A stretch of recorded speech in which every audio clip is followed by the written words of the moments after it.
Suamiku membanting hingga pecah kendil berisi pepes ikan buatan ibuku. Ibu mertuaku berkata kami tidak pantas menjadi bagian dari keluarga mereka. Gelas kesabaranku telah penuh, aku memutuskan untuk merebut kembali semuanya, modal beserta bunganya.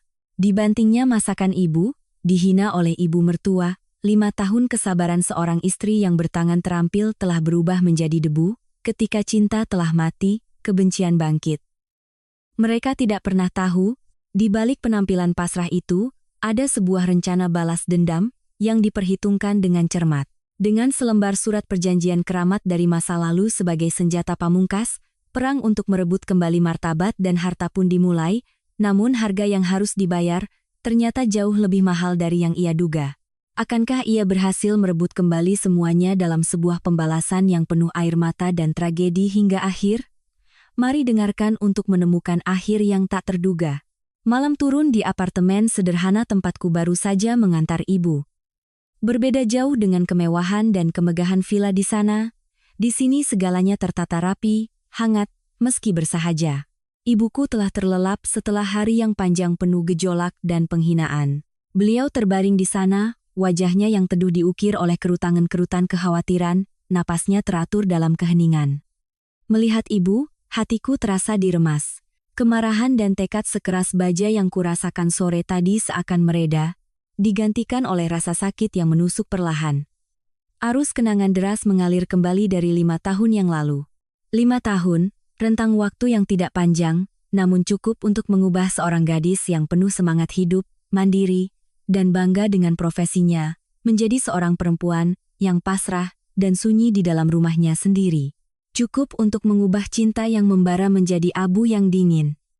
5 tahun lalu, aku adalah Ayu Lestari, pemilik Galeri Batik Sekar Ayu, sebuah galeri batik tulis yang terselip di sebuah gang tenang di kawasan Kota Gede, Yogyakarta. Itu bukan sekadar toko, itu adalah seluruh jiwa dan tujuan hidupku, rumah joglo 2 lantai warisan nenek, dengan dinding kayu jati yang telah lapuk dimakan waktu dan halaman yang ditumbuhi bunga Kamboja, adalah harta satu-satunya yang ditinggalkan untukku dan ibu. Lantai 1 adalah ruang pamer untuk karya-karya batik tulis yang halus, mulai dari selendang sutra yang lembut, lukisan kain yang menggambarkan pemandangan pedesaan Jawa, hingga kebaya yang dirancang dengan detail rumit. Lantai 2 adalah sanggar kerja sekaligus tempat tinggalku. Ruang di sana selalu beraroma khas malam panas yang baru dicairkan, bau sangit dari pewarna alami, dan aroma dupa cendana yang selalu kunyalakan setiap pagi. Aku mencintai perasaan duduk di depan gawangan, membiarkan cahaya mentari pagi menerobos jendela gebyok yang tua, menyinari canting di tanganku. Aku mencintai cara ujung jariku menari di atas kain, merasakan setiap goresan malam yang perlahan meniupkan jiwa ke dalam selembar kain putih. Setiap karya adalah sebuah cerita, curahan hati, dan kebanggaanku. Pelangganku bukan hanya orang Indonesia yang mengerti seni, tetapi juga banyak wisatawan mancanegara. Mereka datang ke galeriku bukan hanya untuk membeli oleh-oleh, tetapi untuk mengagumi sebuah warisan budaya yang mulai tergerus zaman.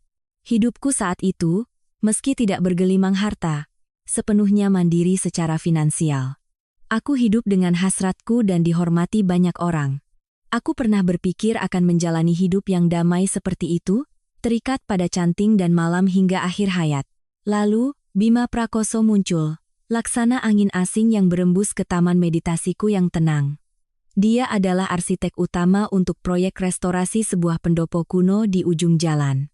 Suatu sore yang gerimis, ia mampir ke galeriku untuk berteduh, dan tertegun selama hampir 1 jam di depan selembar batik karyaku, yang menggambarkan fajar di Candi Borobudur.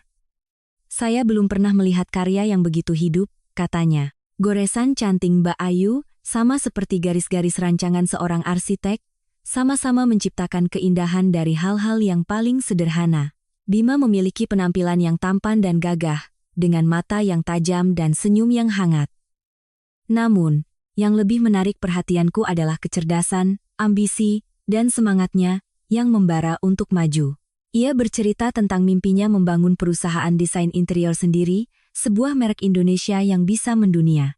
Ia memandang karya-karyaku dengan kekaguman yang tulus, menghargai bakatku, bukan sekadar menganggapnya sebagai pekerjaan tangan yang remeh. Cinta datang kepada kami dengan deras dan alami, seperti tanah kering yang disiram hujan. Kami menjalani hari-hari kencan yang terindah. Berjalan-jalan di sekitar alun-alun, menikmati angkringan di pinggir jalan, dan bersama-sama memimpikan masa depan yang menyatukan kami. Dia bilang dia mencintai kelembutanku, jiwa seniku, dan kedua tanganku yang terampil. Aku mempercayai semua itu dengan polos dan sepenuh hati. Ketika Bima melamarku dan membawaku untuk bertemu keluarganya di Jakarta, aku mulai merasakan firasat akan kesulitan pertama. Ibu Retno, ibunya, adalah seorang pensiunan dosen universitas. Beliau tinggal di sebuah rumah dinas yang sudah tua, tetapi selalu bersikap seolah-olah berasal dari kalangan intelektual dan priayi yang terhormat. Sejak pandangan pertama, aku melihat sorot mata yang penuh selidik dan ketidaksenangan. Makan malam perkenalan berlangsung dalam suasana yang berat. Beliau menanyaiku tentang keluarga dan pekerjaan dengan nada merendahkan. Orang tua kamu kerja apa? Tinggal di kampung, ya? Bapak sudah meninggal, Bu. Ibu saya di Garut, bertani. Jawabku sopan. Beliau bergumam. Oh, panjang, dengan sudut bibir yang sedikit terangkat sinis, yang tak luput dari penglihatanku. Lalu kamu sendiri? Katanya punya toko kecil di Jogja?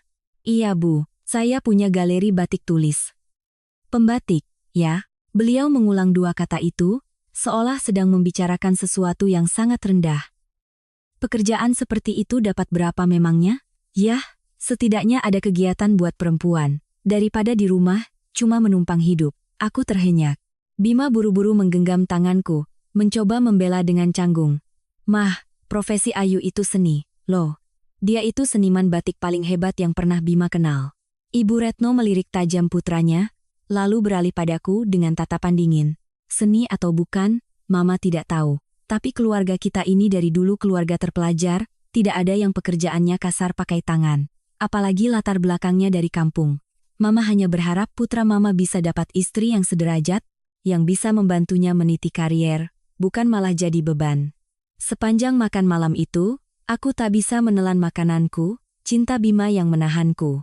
Ia terus-menerus menghiburku, berjanji akan meyakinkan ibunya, bahwa selama kami saling mencintai, semua bisa diatasi. Karena cinta, aku mengabaikan peringatan yang begitu jelas itu, mengabaikan firasat buruk seorang perempuan. Beberapa waktu kemudian, Bima memberitahuku bahwa kesempatan besarnya telah tiba. Ia punya beberapa koneksi dan rancangan yang brilian, tetapi kekurangan modal untuk mendirikan perusahaan. Ia membutuhkan modal awal sebesar 2 miliar rupiah. Ia menatapku dengan tatapan memohon, penuh harapan, sekaligus ketidakberdayaan. Sayang, hanya dengan modal ini, perusahaan interior Citra Karsa Mandiri milikku akan lahir. Aku janji, hanya dalam 2 tahun, aku akan menghasilkan berkali-kali lipat. Saat itu, kamu tidak perlu lagi membungkuk di depan gawangan. Aku akan memberimu hidup yang mewah, menjadikanmu seorang nyonya besar sejati. Hatiku bimbang. 2 miliar adalah jumlah yang sangat besar. Seluruh asetku ada di galeri batik dan rumah warisan nenek. Menjualnya berarti aku akan kehilangan segalanya, karierku, kemandirianku, dan kenangan suci keluargaku. Namun, menatap mata Bima, menatap cinta kami yang membara, hatiku luluh. Aku berkata pada diri sendiri, berkorban untuk orang yang kucintai adalah hal yang pantas. Masa depannya adalah masa depanku juga. Ketika aku menyampaikan niat ini, satu-satunya yang menentang adalah Pak Suryo. Beliau adalah sahabat karib almarhum ayahku, seorang notaris pensiunan yang sangat bijaksana. Beliau menganggapku seperti putrinya sendiri.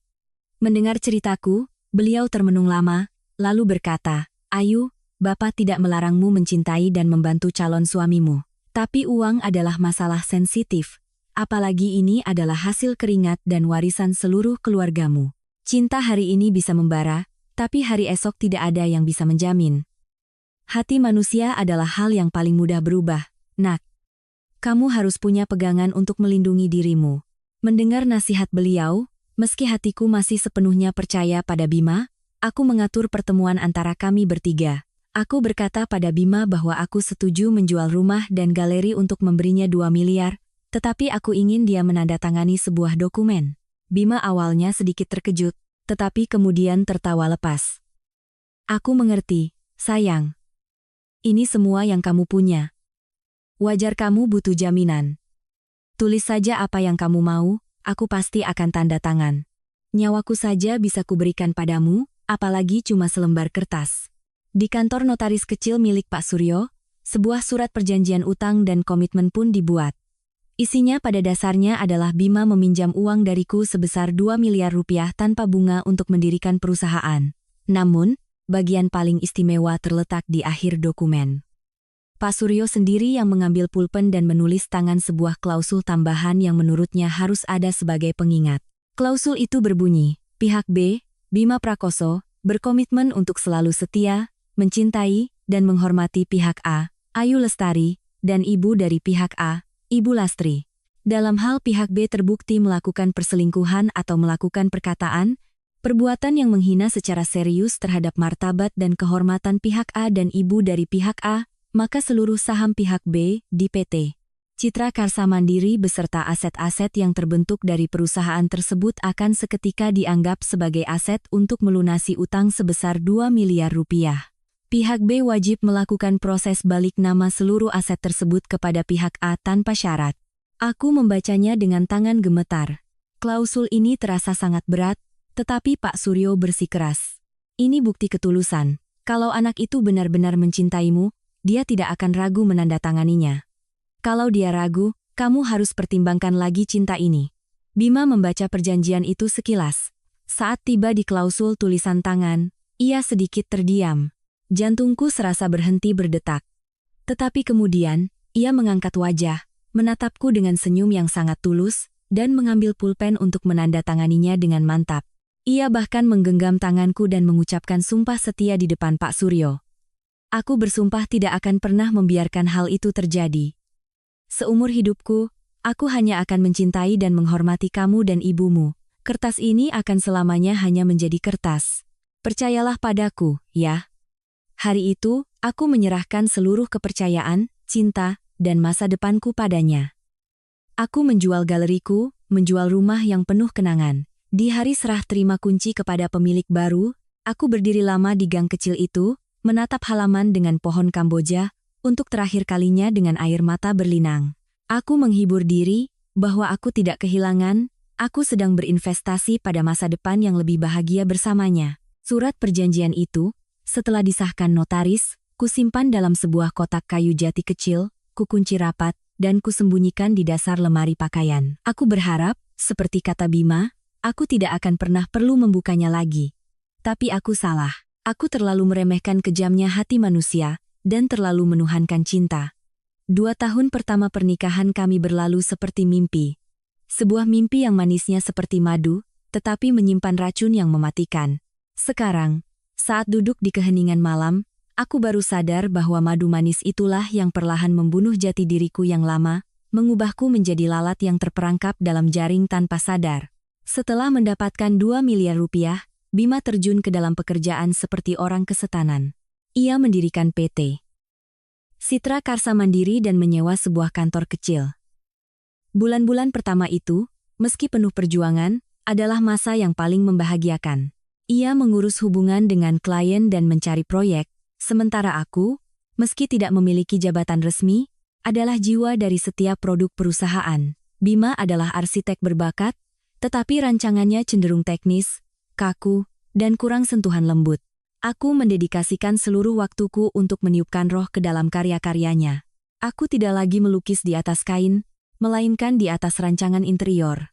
Aku memasukkan motif-motif batik parang dan kaung, lekuk ukiran Jepara, dan detail-detail dari arsitektur tradisional Indonesia ke dalam set meja kursi, lemari, dan partisi ruangan.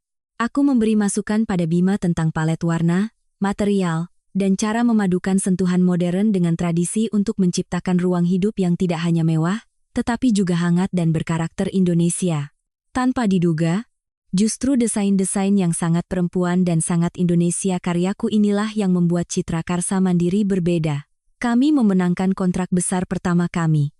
Mendesain seluruh interior sebuah resor mewah di Bali. Klien mengatakan mereka terpukau oleh jiwa Indonesia dalam produk-produk kami. Kesuksesan datang dengan sangat cepat. Dari sebuah kantor kecil, Citra Karsa Mandiri segera berkembang menjadi perusahaan ternama. Uang mengalir deras ke rekening Bima. Ia membeli mobil mewah. Dan kemudian, ia memutuskan kami harus pindah ke tempat tinggal yang sepadan dengan status baru kami. Itu adalah sebuah villa megah di kawasan Pondok Indah, dengan dinding putih, atap bergaya modern, lengkap dengan taman dan kolam renang. Di hari kami pindah, Bima memelukku erat, suaranya penuh haru. Ayu, kita berhasil. Terima kasih, sayang. Terima kasih sudah mempercayai aku. Semua ini milikmu. Saat itu, aku percaya kata-katanya tulus. Aku bahagia hingga menitikkan air mata. Aku pikir pengorbananku telah terbayar lunas. Tapi aku tidak menyangka, hari kami melangkah ke villa megah itu juga merupakan hari aku mulai memasuki sangkar emasku. Hanya sebulan setelah kami pindah, dalam sebuah makan malam, Bima tiba-tiba mengumumkan, "Sayang, minggu depan, Mama dan Sinta akan pindah ke sini tinggal bersama kita. Aku anak laki-laki satu-satunya, tidak mungkin membiarkan Mama tinggal sendirian di rumah dinas yang tua itu. Adikku juga butuh tempat yang lebih baik untuk kuliah." Aku tertegun. Ia telah memutuskan segalanya tanpa berdiskusi denganku sedikit pun. Tetapi melihat wajahnya yang antusias, cara ia berbicara tentang tanggung jawab dan bakti, aku tidak bisa menolak. Aku menenangkan diri, mungkin dengan tinggal bersama, ibu mertuaku akan lebih mengerti dan menyayangiku. Aku salah besar. Ibu Retno dan Sinta, adik Bima, memasuki villa, bukan sebagai kerabat yang datang untuk hidup bersama, melainkan sebagai ratu yang sedang menginspeksi wilayah kekuasaannya. Ibu Retno berjalan mengelilingi rumah, tangannya yang bersarung tangan putih sesekali menyapu sudut-sudut perabotan, lalu berdecak. Asisten rumah tangga sekarang kerjanya serampangan sekali. Rumah sebesar ini kok dibiarkan berdebu, nanti tamu datang bisa malu kita. Padahal aku telah menghabiskan seminggu penuh untuk membersihkan dan menata sendiri setiap vas bunga. Sementara itu, Sinta, begitu menarik kopernya masuk, langsung menunjuk kamar tidur tamu dengan balkon terindah. "Kamar ini buat aku ya, Mas. View-nya bagus, biar semangat bikin konten." Hidupku mulai berubah menjadi neraka secara perlahan dan halus. Sindiran dan kritik tidak datang dalam pertengkaran hebat, melainkan merayap dalam setiap santapan, setiap obrolan sehari-hari. Makan malam keluarga menjadi sesi penyiksaan. Aku memasak hidangan lengkap yang lezat. Ibu mertuaku akan mengambil secuil, lalu meletakkannya kembali. Sambil menghela napas, beliau akan berkata, "Masakan orang Sunda itu selalu terlalu banyak bumbu, kurang cita rasa elegan." "Bima, kamu sudah terbiasa makan di restoran. Di rumah disuguhi makanan begini apa bisa tertelan?" Jika aku menyeduh teh melati untuk tamu Bima, beliau akan berkata kepada tamu itu di depanku, "Mohon maklum ya, menantu tante ini seleranya masih kampungan. Belum mengerti cara menikmati teh berkualitas seperti orang Jakarta asli."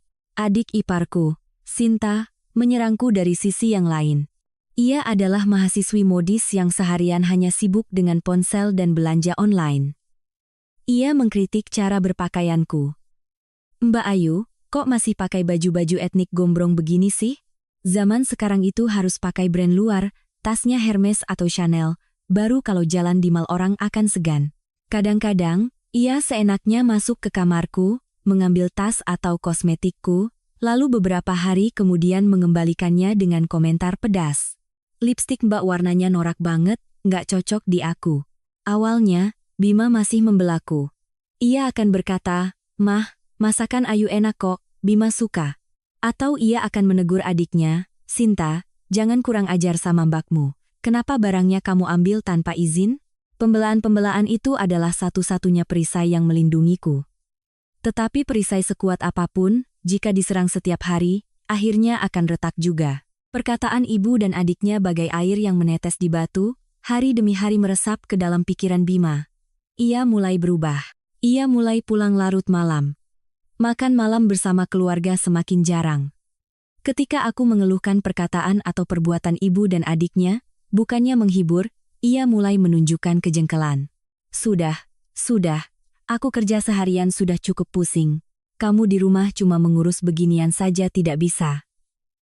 Mama itu sudah tua, kamu mengalah sedikit memangnya kenapa? Kamu itu kakaknya, mengalah sama adikmu tidak bisa." Dari jengkel, ia beralih menjadi setuju dengan mereka. Suatu kali, sebelum pergi ke acara perusahaan, Aku mengenakan gaun sutra yang kubatik sendiri. Bima menatapku dari atas ke bawah, lalu mengerutkan kening. Kamu tidak punya baju lain? Pergi ke acara besar pakai baju begini, nanti orang-orang menertawakan aku tidak bisa merawat istri. Perkataan itu lebih menyakitkan dari 1000 caci maki ibu mertuaku. Dia, orang yang pernah begitu mengagumi karyaku, kini menganggapnya sebagai sesuatu yang kampungan dan tidak pantas. Puncaknya terjadi di akhir tahun kedua pernikahan kami. PT Citra Karsa Mandiri saat itu telah menjadi merek besar. Bima telah menjadi pengusaha sukses dengan jaringan luas. Suatu malam, setelah berhasil menandatangani kontrak raksasa, ia pulang dengan suasana hati yang sangat gembira. Ia memelukku dan berkata dengan nada lembut yang sudah lama tidak kudengar. Sayangku, kamu sudah bekerja keras untukku. Berkat desain-desain dasarmu, perusahaan kita bisa seperti sekarang. Tapi sekarang semuanya sudah stabil. Perusahaan sudah punya tim desainer profesional. Kamu tidak perlu lelah-lelah berpikir lagi. Aku dengan naif berpikir ia sedang mengakui hasil kerjaku, tetapi ia melanjutkan. Aku pikir, bagaimana kalau kamu berhenti saja dari pekerjaan desain? Aku terperangah. Maksud Mas? Ya, kamu istirahat saja di rumah. Kamu lihat kan, Mama semakin tua, Sinta sibuk kuliah, rumah kita tidak ada yang mengurus. Kamu di rumah saja, merawat rumah, urusan dapur, dan hubungan sosial untuk membantuku. Pria sukses selalu butuh wanita hebat sebagai pendukung di belakang. Kamu tidak perlu khawatir soal uang. Aku janji akan memberimu kehidupan yang berkelimpahan, apapun yang kamu mau akan kuberi.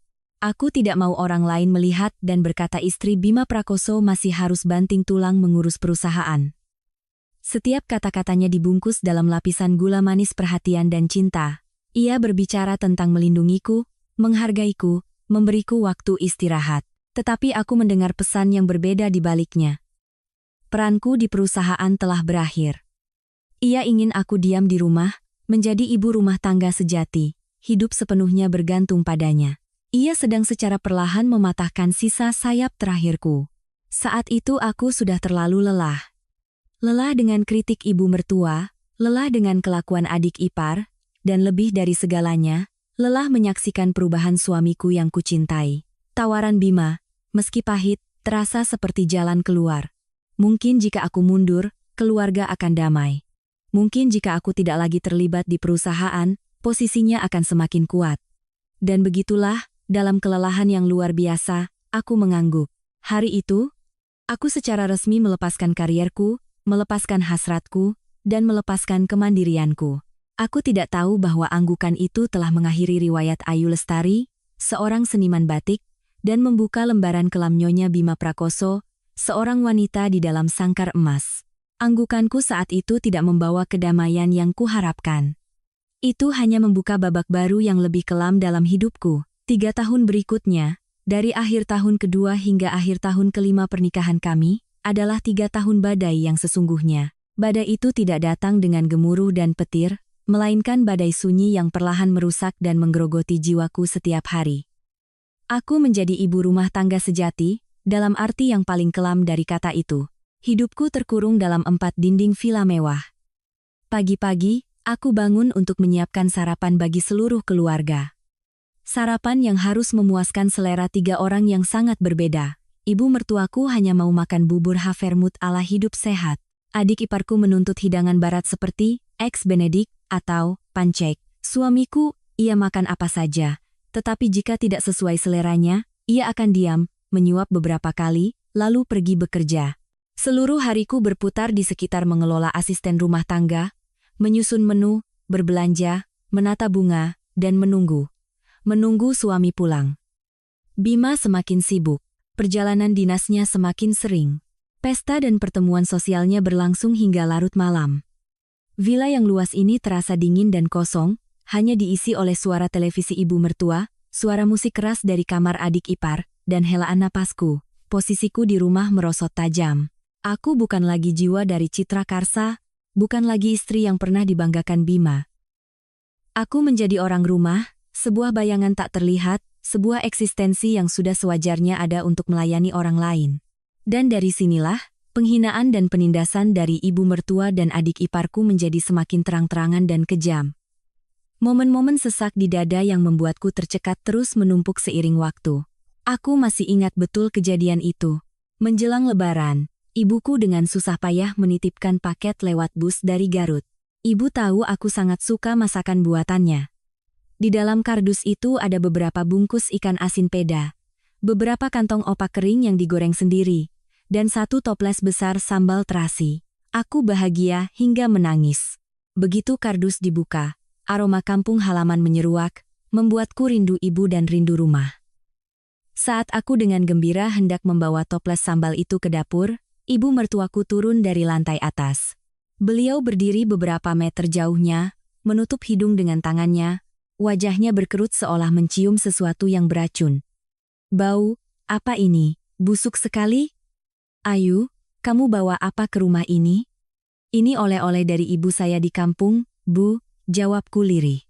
Ibu Retno mendekat, melirik isi kardus dengan sebelah mata, lalu meninggikan suaranya memanggil asisten rumah tangga. Inem, cepat bawa kardus ini buang ke tempat sampah di luar gerbang. Cepat, makanan kampung begini, kotor dan bau, membawa kuman ke dalam rumah. Pantas saja badan rasanya tidak enak terus. Aku terdiam, memohon dengan putus asa. Bu, jangan Bu. Makanan buatan ibu saya bersih, kok. Ini jerih payah beliau. Beliau memotong perkataanku dengan tajam. Jerih payah apa? Kalau kamu mau makan, makan saja di luar. Jangan bawa sampah ke sini.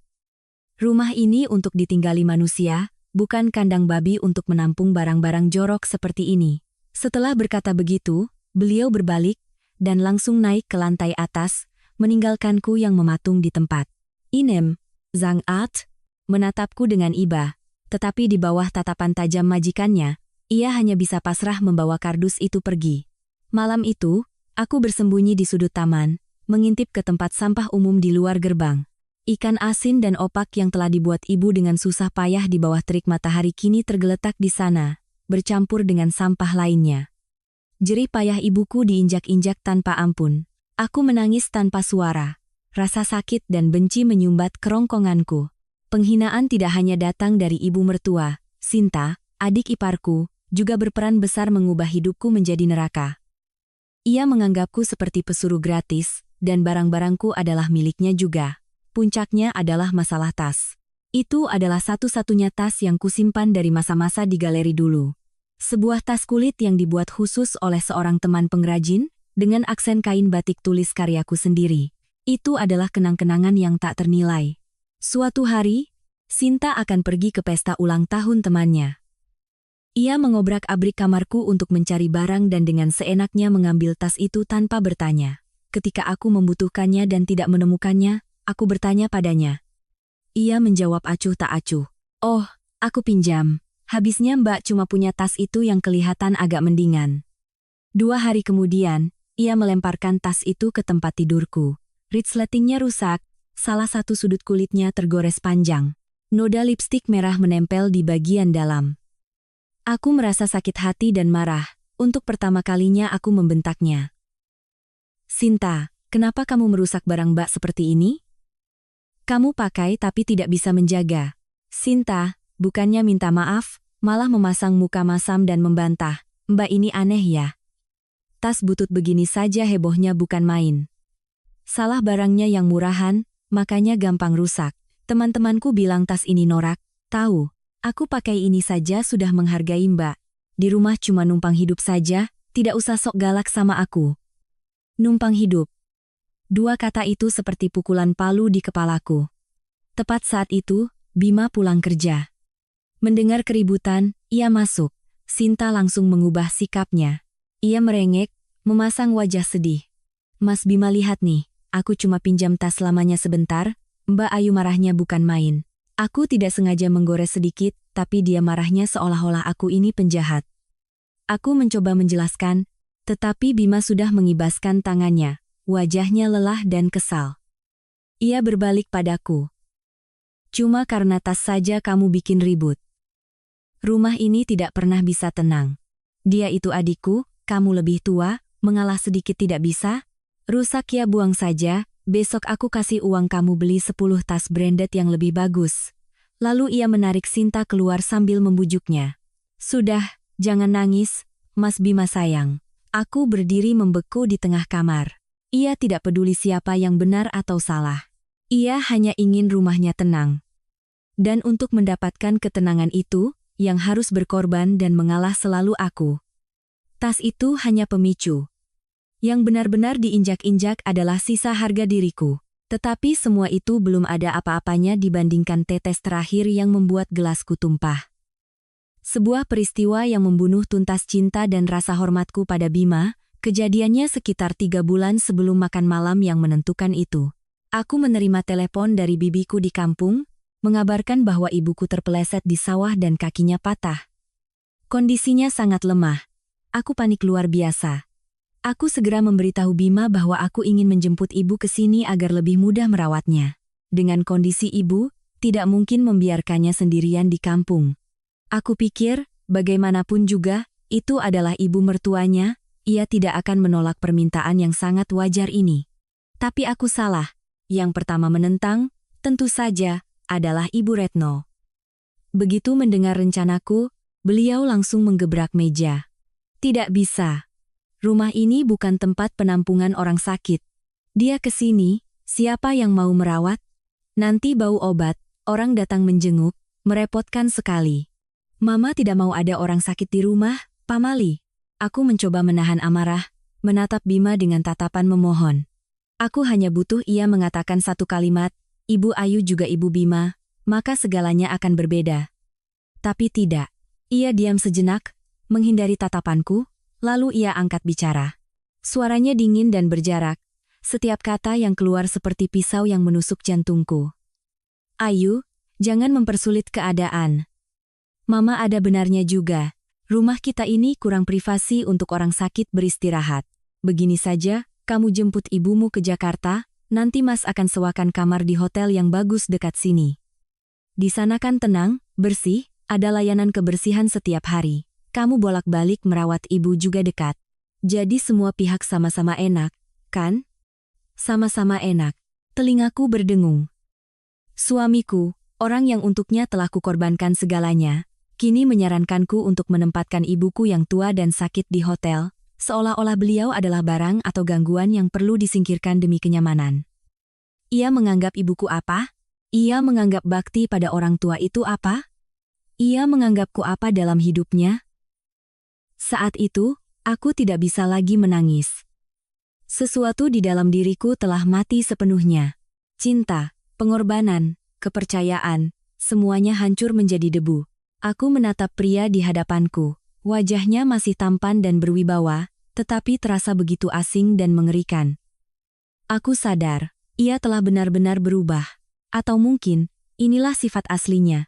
Seorang yang egois, tidak tahu berterima kasih, dan ambisius yang hanya memikirkan dirinya sendiri. Hari itu, aku hanya mengangguk pelan, tanpa berkata apa-apa lagi.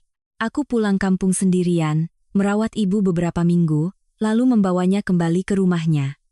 Aku tidak menerima solusi hotelnya, dan ia pun tidak bertanya lagi. Sejak hari itu, aku hidup seperti mesin. Aku tetap menjalankan peranku sebagai istri dan menantu. Tetapi jiwaku telah tertutup. Aku hanya menunggu. Menunggu hari di mana semua utang ini, baik utang uang maupun utang budi, harus diperhitungkan dengan adil. Dan hari itu pun tiba. Setelah aku kembali dari merawat ibu di kampung, suasana di rumah yang sudah pengap menjadi semakin berat. Aku dan Bima nyaris tidak berbicara, hanya bertukar kalimat seperlunya. Ia menganggap keheninganku sebagai kemarahan. Tetapi ia tidak tahu bahwa itu adalah kematian rasa. Aku menjalani hari-hariku dalam diam, seperti bayangan di rumahku sendiri, menunggu sesuatu terjadi. Lalu, ibuku datang berkunjung. Beliau bilang sendirian di kampung sangat sepi, rindu putrinya, jadi ia naik bus untuk main beberapa hari. Melihat postur ibu yang semakin kurus, rambut yang bertambah uban setelah sakit, hatiku perih. Ibu tidak datang dengan tangan kosong. Beliau membawa sebuah kendil tanah liat kecil yang dibungkus rapi dengan beberapa lapis daun pisang dan kain. Saat dibuka, aroma pepes ikan mas khas Sunda yang familiar menyeruak. Ibu tahu Eneng paling suka pepes ini. Ibu pilih ikan mas yang paling gemuk, dibumbui pakai bumbu kuning lengkap, dikukus lama dari kemarin sore. Ikannya sudah meresap, durinya juga sudah lunak. Ibu tersenyum teduh, senyum ompongnya dihiasi kerutan dalam. Seketika itu, duniaku yang kelam seolah diterangi seberkas cahaya hangat. Aku memeluk ibu erat, menghirup aroma pepes itu, aroma cinta tanpa syarat, aroma satu-satunya tempat di dunia di mana aku bisa menjadi diriku sendiri. Sejenak, aku lupa di mana aku berada, lupa semua sakit hati yang kutanggung. Dengan gembira aku berkata pada ibu, malam ini kita makan ini ya, Bu. Neng akan habiskan satu kendil. Aku dengan naif percaya bahwa hidangan yang syarat cinta keibuan ini bisa meredakan ketegangan di keluarga. Aku membawa kendil itu ke dapur, berpesan pada Art, agar tidak perlu menyiapkan lauk utama lagi. Aku tidak sadar bahwa perbuatan penuh cinta dari ibuku, di mata orang-orang itu, adalah sebuah pelanggaran, sesuatu yang kampungan dan tidak pantas berada di tengah kemewahan palsu mereka. Makan malam dimulai.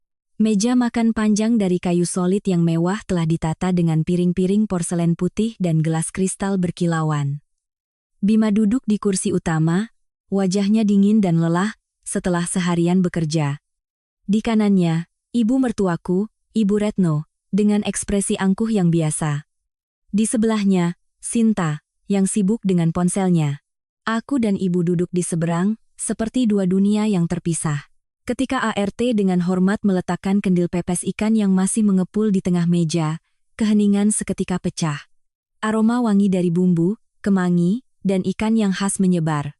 Bagiku, itu adalah aroma kebahagiaan. Bagi mereka, itu adalah siksaan. Yang pertama bersuara adalah Ibu Retno.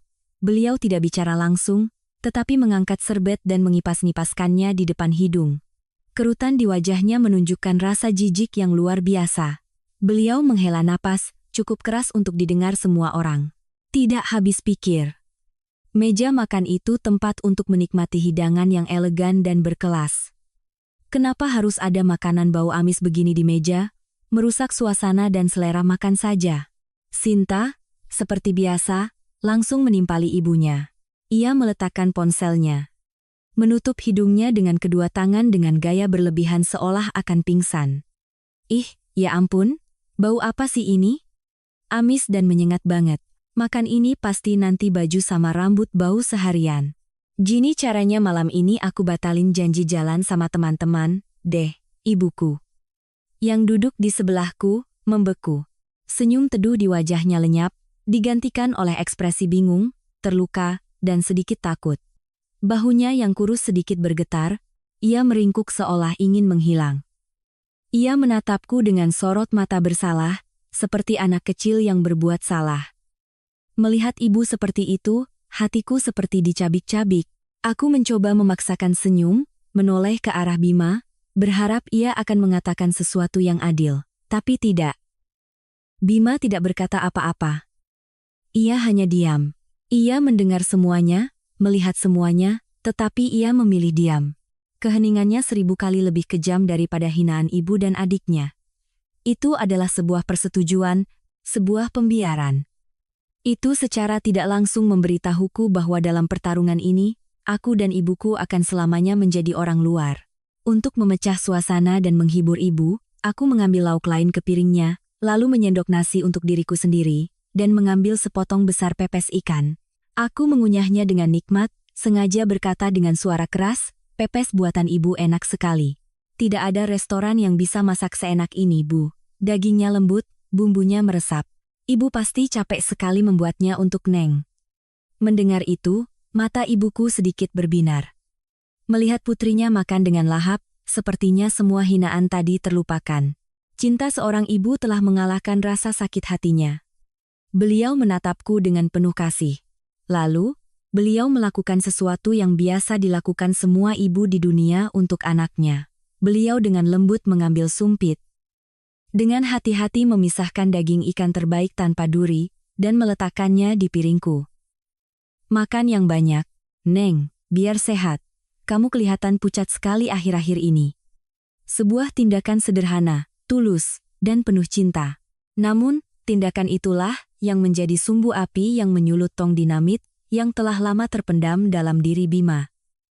Brak! Bima menggebrak meja dengan keras. Seluruh meja bergetar. Ia melompat berdiri. Wajahnya merah padam karena marah. Matanya melotot, tidak lagi menatapku, melainkan menatap lurus ke arah ibuku, wanita tua yang lembut dan kini gemetar ketakutan. "Cukup, aku sudah tidak tahan lagi," raungnya, suaranya serak karena amarah. Lalu, di hadapan kengerian aku dan ibuku, ia mengulurkan tangannya dan membanting dengan keras. Prang, piring di tanganku terlempar ke lantai. Kendil pepes ikan dari tanah liat itu terlempar dari meja, pecah berkeping-keping di atas lantai marmer yang mahal, ikan, bumbu, nasi, dan pecahan tembikar berserakan di mana-mana. Jerih payah dan cinta kasih ibuku dibanting, diinjak-injak tanpa belas kasihan. Suasana hening seketika, hanya menyisakan suara napas Bima yang terengah-engah. Ia menunjuk ibuku, setiap kata yang keluar dari mulutnya seperti pukulan palu godam di kepalaku, memaku paku terakhir di peti mati pernikahan kami. "Orang kampung seperti Anda tidak pantas duduk satu meja dengan keluarga ini." Selesai sudah.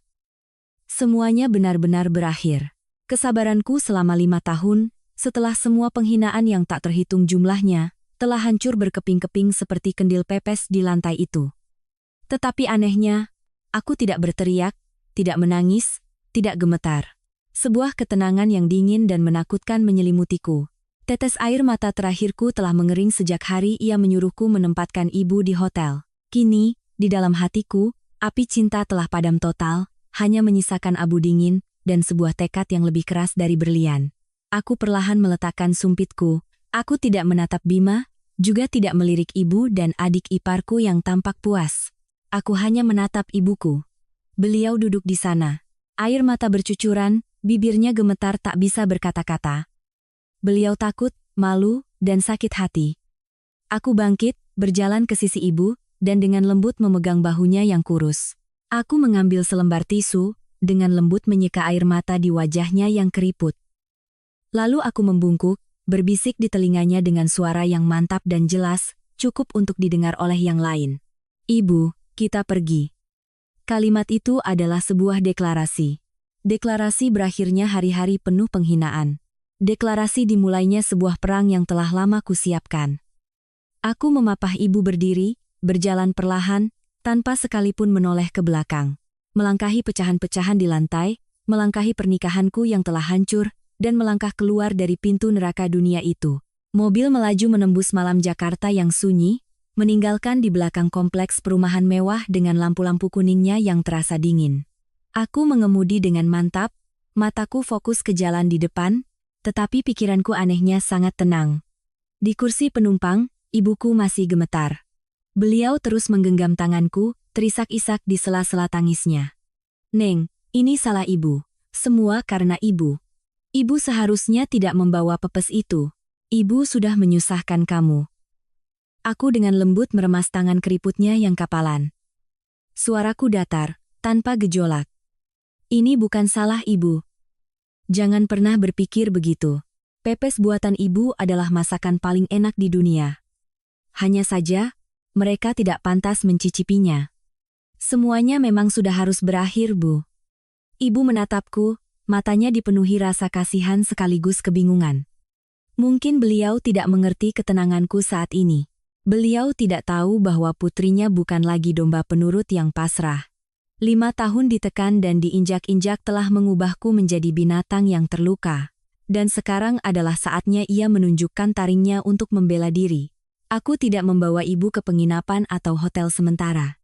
Aku mengemudi ke sebuah kompleks apartemen kelas menengah di wilayah Bintaro, tempat yang sama sekali asing bagi dunia kelas atas Bima. Ini adalah tempat persembunyian rahasiaku, jalan mundur yang telah diam-diam kusiapkan sejak 3 bulan lalu. Tepatnya, setelah hari di mana Bima menyarankan agar ibu tinggal di hotel. Kalimat itulah yang menyadarkanku. Aku sadar tidak bisa menggantungkan keselamatan dan harga diriku sepenuhnya pada seseorang yang sudah tidak menganggapku sebagai keluarga.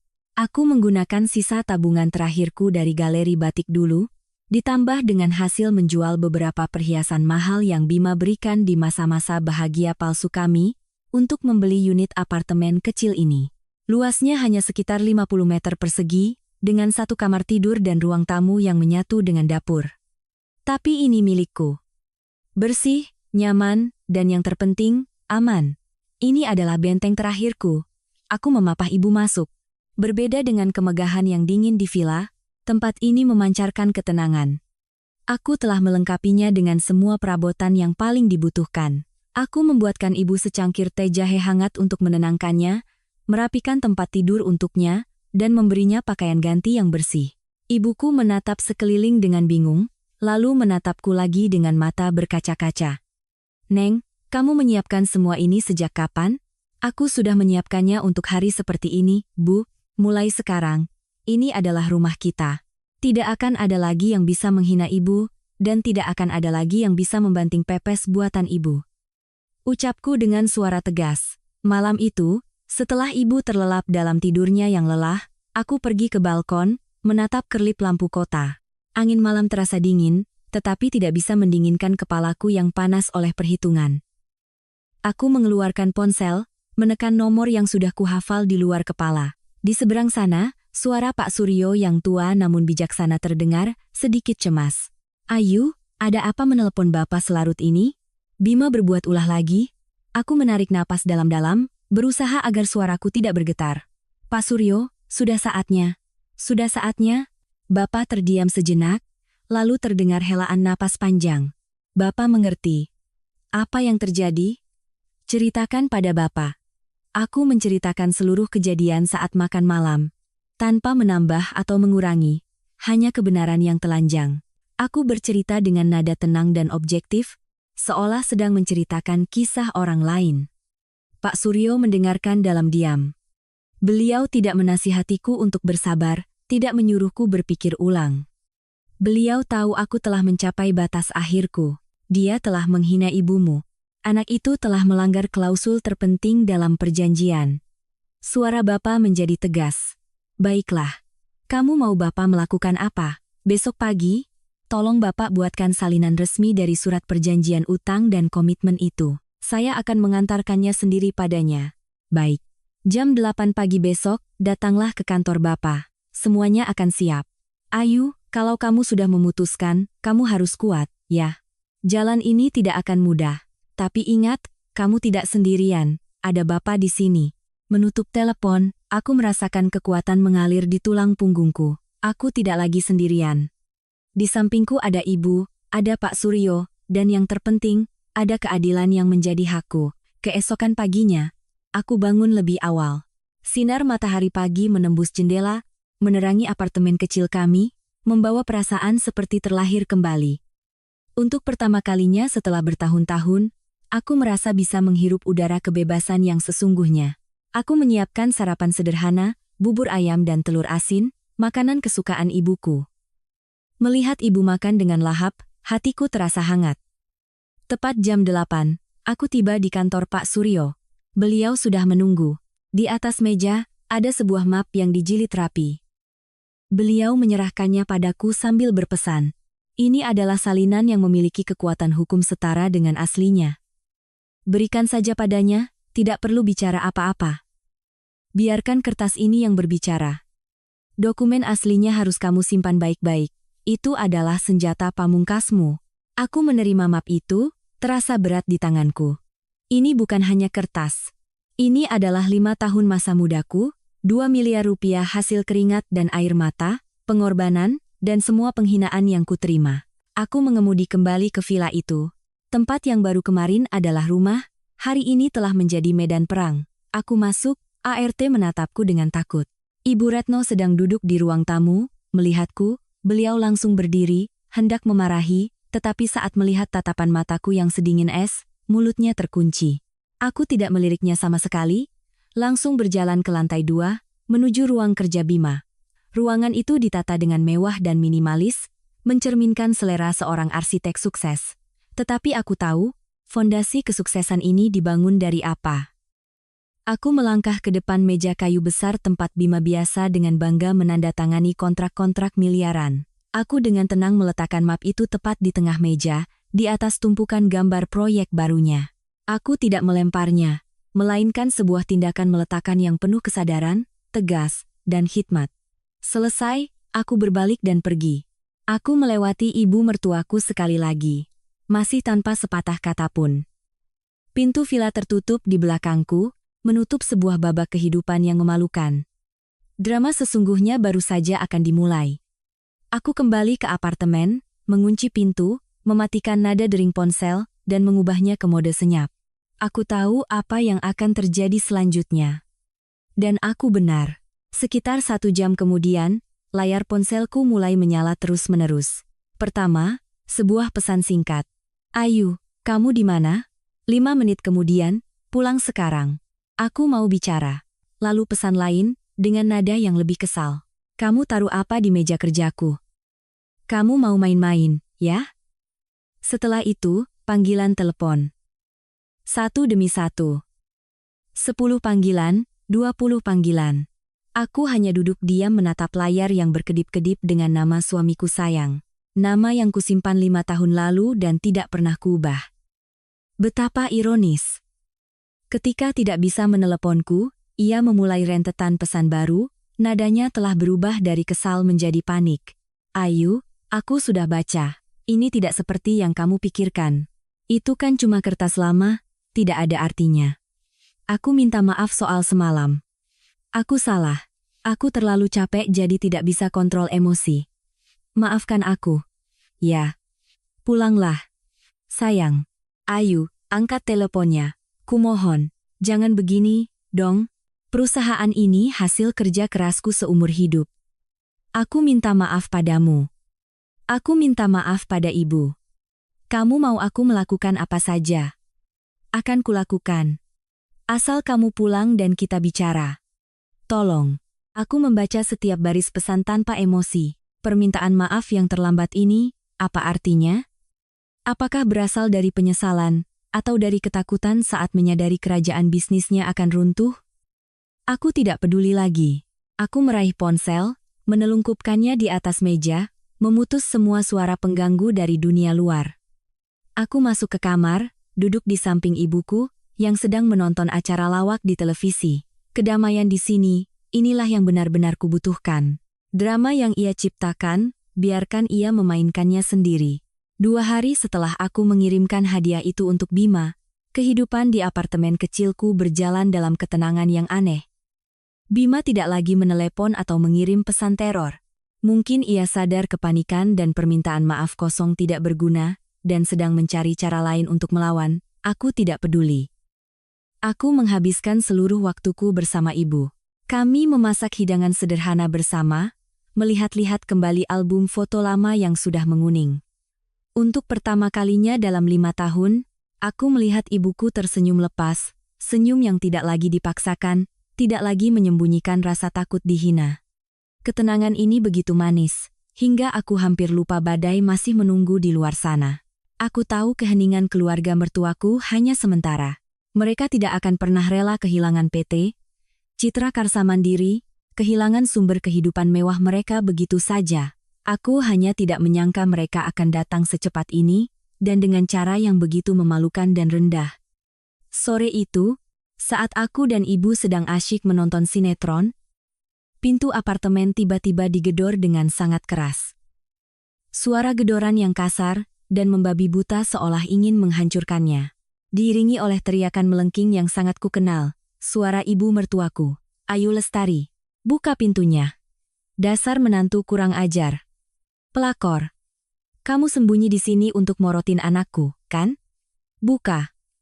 Ibuku terkejut, wajahnya pucat pasi ketakutan. Aku dengan lembut meletakkan tanganku di bahunya untuk menenangkan. Ibu tenang saja di dalam, jangan keluar. Biar Ayu yang urus. Aku mengintip dari lubang pintu. Seperti dugaanku, Ibu Retno dan Sinta. Ibu Retno dengan rambut yang sengaja dibuat acak-acakan, pakaiannya kusut, wajahnya merah padam, sedang membabi buta menggedor pintu. Sinta berdiri di sebelahnya, memegang erat ponsel model terbaru, kameranya mengarah lurus ke pintu, jelas sedang merekam, atau bahkan siaran langsung. Mereka datang bukan untuk bicara, melainkan untuk menggelar sebuah sandiwara. Aku menarik napas dalam-dalam, menahan semua emosi. Aku tahu mereka ingin aku marah, ingin aku balas berteriak, agar mereka punya alasan untuk melanjutkan peran sebagai korban. Tapi aku tidak akan membiarkan mereka berhasil. Dengan tenang, aku membuka kunci dan menarik pintu. Begitu pintu terbuka, sandiwara pun dimulai. Ibu Retno langsung menjatuhkan diri ke lantai koridor, memukul-mukul lantai sambil meraung-raung dengan tangis yang dibuat-buat. Tolong! Tolong! Tetangga semua, lihat ini kelakuan menantu pada mertuanya. Saya sudah tua renta begini masih disiksa. Dia kabur dari rumah, mencuri semua harta anak saya, sekarang dia mau mengusir dan memukuli saya. Ya Tuhan, malang sekali nasibku. Kenapa aku punya anak sebodoh itu, sampai tergila-gila pada pelakor yang tega melupakan ibunya sendiri. Tangis dan ratapannya menggema di koridor apartemen yang sepi. Beberapa pintu mulai terbuka karena penasaran. Beberapa tetangga menjulurkan kepala untuk melihat. Sinta, sebagai pemeran pendukung yang hebat, langsung ikut berakting. Ia berlari memeluk ibunya, air mata buaya bercucuran, sementara satu tangannya tetap setia mengarahkan kamera ke arahku. Mbak Ayu, kok Mbak tega banget? Mas Bima karena Mbak sampai tidak makan tidak tidur, badannya kurus kering, perusahaannya mau bangkrut. Mbak malah sembunyi di sini dan menyiksa Mama seperti ini? Mbak ini masih manusia atau bukan? Drama mereka begitu sempurna, sampai-sampai para tetangga mulai berbisik-bisik. Beberapa tatapan mata mengarah padaku dengan penuh tuduhan. Mereka melihat seorang ibu tua yang malang terguling di lantai, seorang anak perempuan yang berbakti sedang menangis, dan seorang menantu yang berdiri dengan tangan terlipat dan wajah dingin. Jelas, di mata mereka, akulah penjahatnya. Aku hanya berdiri diam mengamati. Aku menatap Ibu Retno yang menangis palsu, menatap Sinta yang meratap tapi matanya bersinar penuh kemenangan. Aku membiarkan mereka berakting, membiarkan mereka mengeluarkan seluruh kemampuan drama mereka. Semakin mereka berakting, semakin terlihat wajah menyedihkan mereka. Aku menunggu hingga raungan Ibu Retno sedikit mereda, menunggu hingga beberapa tetangga lagi keluar untuk menonton. Ketika penonton sudah cukup banyak, barulah aku dengan tenang mengeluarkan ponselku. Sinta menyeringai, mungkin mengira aku takut dan akan menelepon Bima untuk minta tolong. Tapi aku tidak meneleponnya. Aku menekan nomor yang tersimpan di daftar kontak gedung. Halo, dengan manajemen gedung? Saya pemilik unit 1508. Saat ini di koridor lantai 15 ada dua orang wanita tak dikenal yang berteriak-teriak, membuat keributan, dan sangat mengganggu ketertiban umum. Mohon kirim petugas keamanan untuk membantu menertibkan. Suaraku tidak keras, tetapi jelas, lancar, dan cukup untuk didengar semua orang di koridor. Sandiwara ibu dan anak itu mendadak berhenti. Air mata Ibu Retno seolah mengering, raungannya tertahan di tenggorokan. Sinta juga tampak bingung, tidak mengerti apa yang kulakukan. Beberapa menit kemudian, dua petugas keamanan bertubuh tegap dengan seragam muncul. Kehadiran pihak berwenang membuat sandiwara keluarga mereka seketika menjadi konyol. Seorang petugas melihat kekacauan di depannya lalu bertanya padaku, "Selamat sore, Bu. Ibu pemilik unit? Ada masalah apa di sini?" Saat itulah aku baru angkat bicara.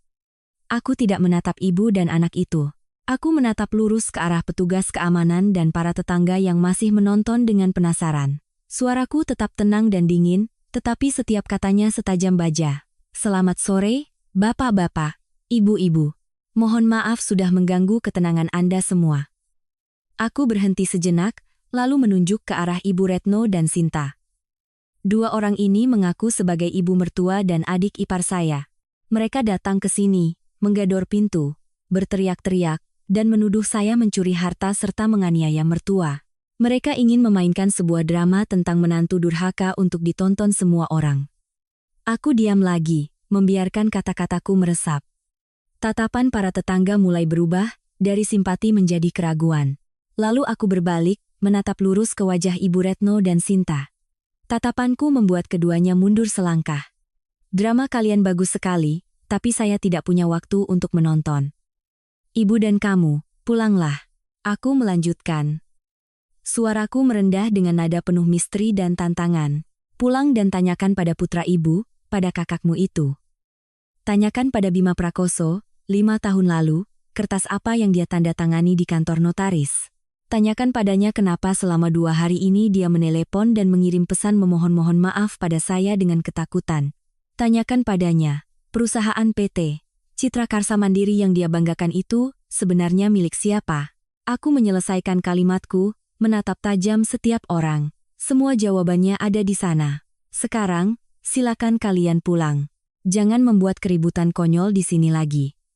Percuma. Kalau kalian tidak bisa pulang sendiri, saya akan minta bantuan bapak-bapak keamanan ini. Keheningan menyelimuti koridor. Drama itu telah dihentikan secara tiba-tiba dan telak. Kata-kataku, meski tanpa satu pun makian, memiliki daya hancur yang luar biasa.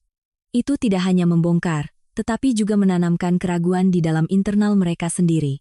Ibu Retno, dari peran seorang ibu malang, mendadak berubah menjadi pemfitnah yang konyol. Sinta buru-buru mematikan ponselnya, wajahnya yang tadi penuh kemenangan kini pucat pasi. Para tetangga mulai menatap mereka dengan pandangan yang sangat berbeda. Mereka tidak lagi melihat seorang ibu tua yang patut dikasihani, melainkan seorang pembuat onar. Petugas keamanan mendekat dengan suara tegas. Mohon ibu berdua, ikut kami ke ruang keamanan untuk dimintai keterangan. Membuat keributan di apartemen, akan kami buatkan berita acara. Terpojok, malu di depan puluhan pasang mata, ibu dan anak itu tidak punya pilihan lain.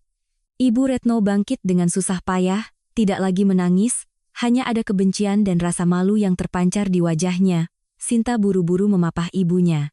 Keduanya berjalan gontai mengikuti petugas keamanan seperti penjahat yang tertangkap basah, tidak berani menoleh ke arahku.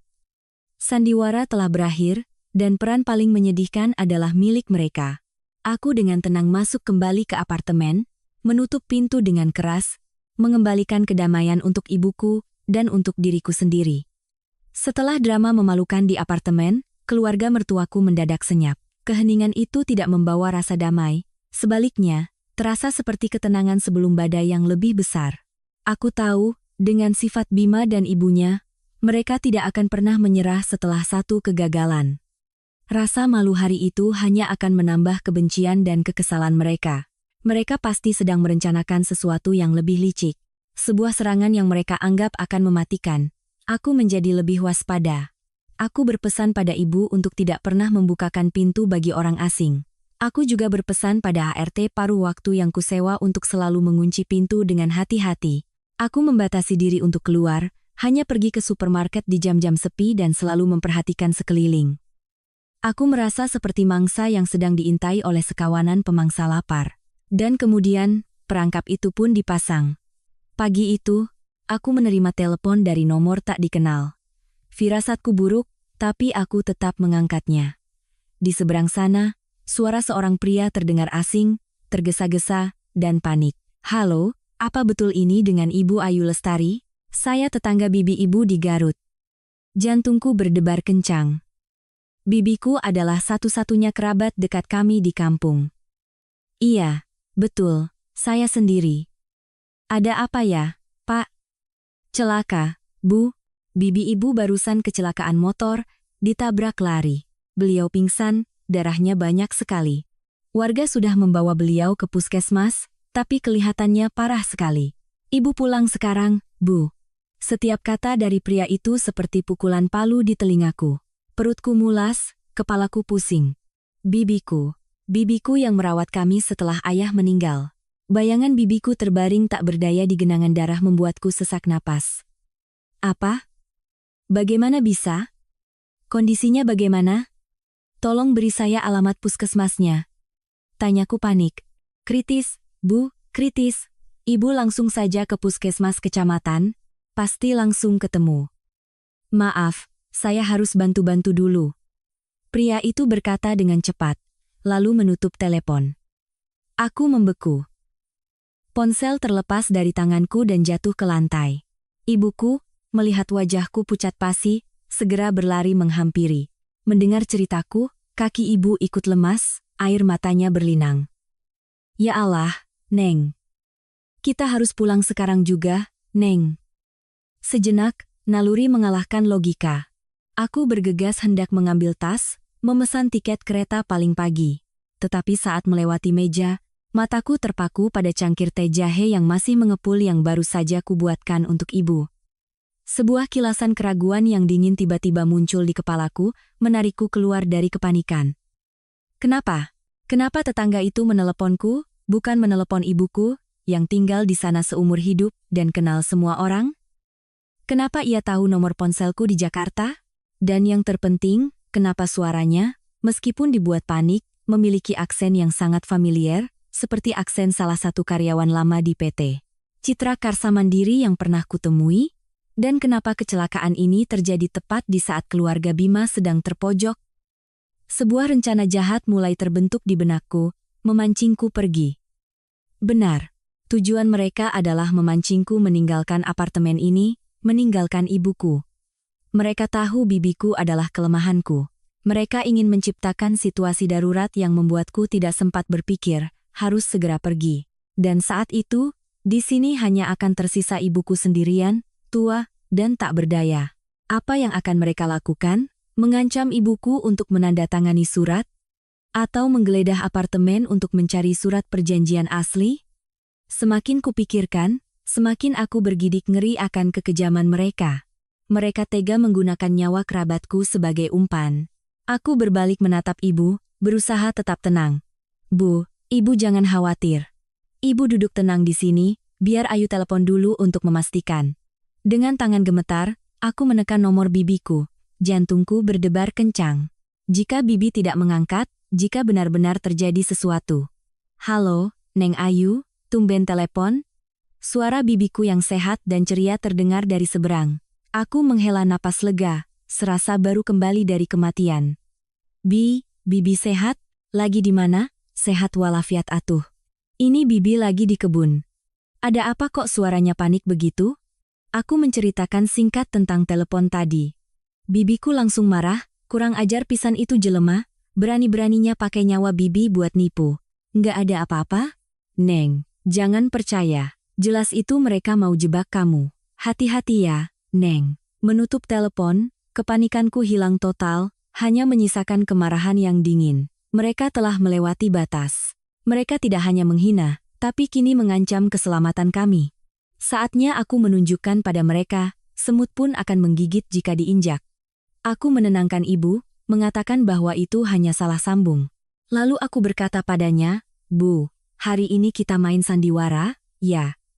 Ibu diam saja di kamar, kunci pintunya. Apapun yang ibu dengar, jangan keluar, jangan bersuara. Ibu percaya sama Ayu, ya? Ibuku, meski tidak mengerti, sepenuhnya percaya padaku. Lalu aku mulai berakting. Aku berpura-pura menelepon memesan tiket kereta dengan suara keras. Aku menarik koper, membuka lemari, dan melempar beberapa baju ke dalamnya. Aku sengaja membuat suara gaduh, berjalan mondar-mandir sambil bergumam cemas. Aku ingin siapapun yang mungkin mengawasi di luar percaya bahwa aku telah masuk perangkap. Selesai, aku menarik koper ke pintu, membuka lalu membantingnya dengan keras. Tapi aku tidak turun dengan lift.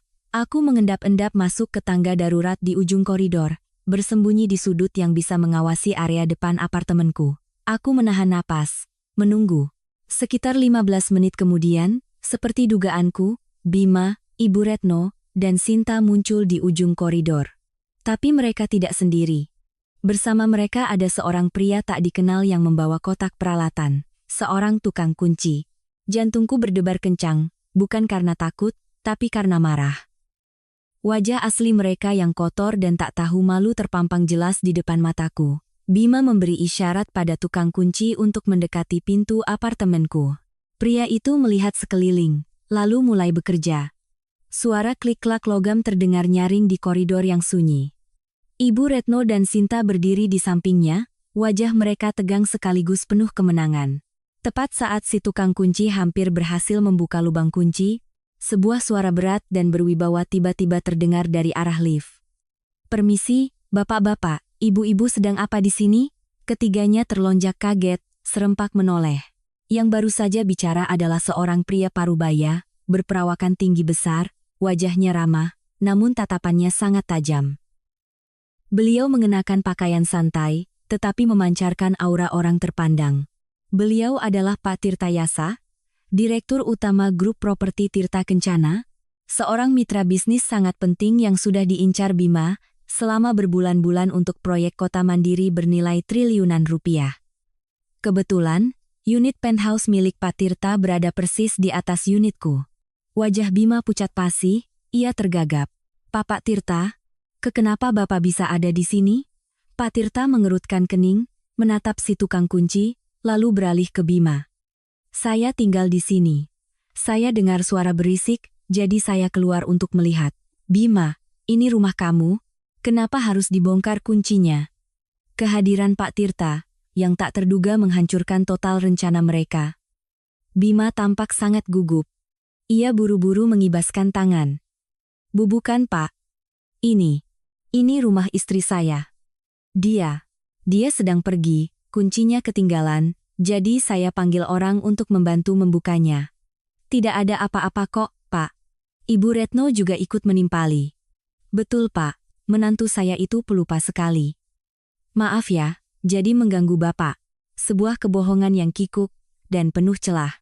Jika hanya lupa kunci, kenapa harus membawa ibu dan adik perempuannya? Kenapa wajah mereka terlihat licik dan mengendap-endap? Pak Tirta, seorang veteran di dunia bisnis, tentu bisa merasakan kejanggalan itu. Tatapannya menjadi penuh selidik. Tepat pada saat itu, aku melangkah keluar dari tangga darurat. Kemunculanku seperti bom yang meledak di tengah kegugupan mereka. Bima, Ibu Retno, dan Sinta melihatku dan membeku, wajah mereka berubah dari pucat menjadi hijau seperti baru saja melihat hantu. Aku tidak menatap mereka. Aku melangkah maju, menunduk hormat pada Pak Tirta. Selamat sore, Pak Tirta. Mohon maaf sudah mengganggu Bapak. Pak Tirta terkejut. Loh, kamu ini. Saya Ayu Lestari, Pak. Pemilik unit ini, dan juga istri dari Mas Bima, kataku dengan jelas. Lalu aku berbalik, menatap lurus ke arah keluarga suamiku, mataku sedingin es. Suami saya benar separuhnya, Pak. Saya memang sedang pergi. Saya baru saja pergi ke tangga darurat di sana, untuk menonton lebih jelas, sandiwara keluarga yang datang membantu istri membuka kunci ini. Aku berhenti, menatap mata Bima. Mas Bima, apa Mas mau menjelaskan pada Pak Tirta kenapa Mas harus memancing saya pulang kampung, lalu membawa mama dan adikmu ke sini untuk membongkar paksa kunci rumah saya? Sementara ibu saya, seorang wanita tua berusia hampir 10 tahun, sedang sendirian di dalam. Setiap kata yang kuucapkan adalah pukulan telak bagi wajah munafik mereka. Mulut Bima terkunci, tak bisa berkata-kata. Ibu Retno dan Sinta menunduk dalam-dalam, tak berani menatap siapapun. Pak Tirta, mendengar semua itu, wajahnya berubah dari terkejut menjadi tak percaya, lalu perlahan menjadi serius dan kecewa. Beliau adalah orang yang sangat menjunjung tinggi integritas dan bakti. Beliau pernah mendengar Bima bercerita betapa ia mencintai istrinya dan berbakti pada keluarga. Tapi apa yang ia saksikan sekarang benar-benar bertolak belakang. Seorang pria yang menipu istrinya, bersekongkol dengan ibu dan adiknya untuk membobol rumah pribadi sementara ibu mertuanya ada di dalam. Tindakan ini bukan lagi sekadar masalah keluarga, ini menunjukkan karakter yang tidak bisa dipercaya. Aku tahu aku harus memanfaatkan kesempatan ini. Aku menatap Pak Tirta, suaraku tetap tenang, tetapi mengandung semua rasa sakit dan sesak yang terpendam selama 5 tahun. Saya minta maaf Bapak harus menyaksikan masalah keluarga kami. Tapi hari ini saya terpaksa harus mengatakan yang sebenarnya.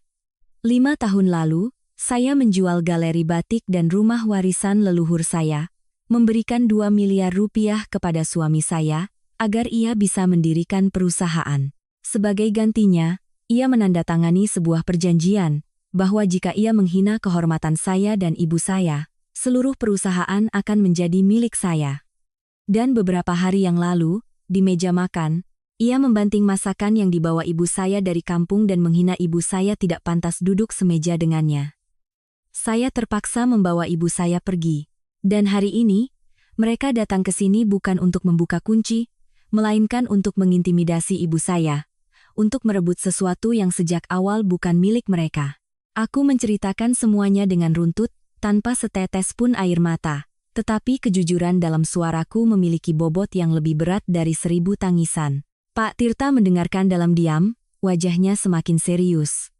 Ia menatap Bima, tatapan yang bukan lagi tatapan seorang calon mitra bisnis, melainkan tatapan seorang senior pada junior yang tidak beretika. Ketika aku selesai bicara, Pak Tirta menghela napas panjang. Ia tidak berkata apa-apa padaku, juga tidak memarahi Bima. Ia hanya menggelengkan kepala, lalu berkata dengan suara berat dan tegas, "Bima, kontrak antara Tirta Kencana dan Citra Karsa, saya rasa perlu kita tinjau ulang. Seseorang yang tidak punya integritas dalam keluarganya, tidak punya bakti pada orang tua, saya tidak percaya orang itu bisa punya integritas dalam bisnis. Permisi." Setelah berkata begitu, Pak Tirta berbalik dan masuk ke dalam lift, meninggalkan keluarga Bima yang mematung di koridor. Kalimatnya bagaikan vonis mati, memupuskan harapan terbesar, memadamkan masa depan gemilang yang sedang Bima rancang. Itu adalah hukuman yang lebih menyakitkan daripada kehilangan uang. Itu adalah kehancuran harga diri dan reputasi. Kegagalan pahit di hadapan Pak Tirtayasa adalah pukulan mematikan bagi keluarga Bima. Harapan akan kontrak triliunan rupiah dengan grup Tirta Kencana, tiket untuk membawa PT Citra Karsa Mandiri ke level yang lebih tinggi, telah musnah. Berita di kalangan bisnis menyebar dengan cepat. Dalam beberapa hari, sejumlah mitra mulai menunjukkan sikap waspada.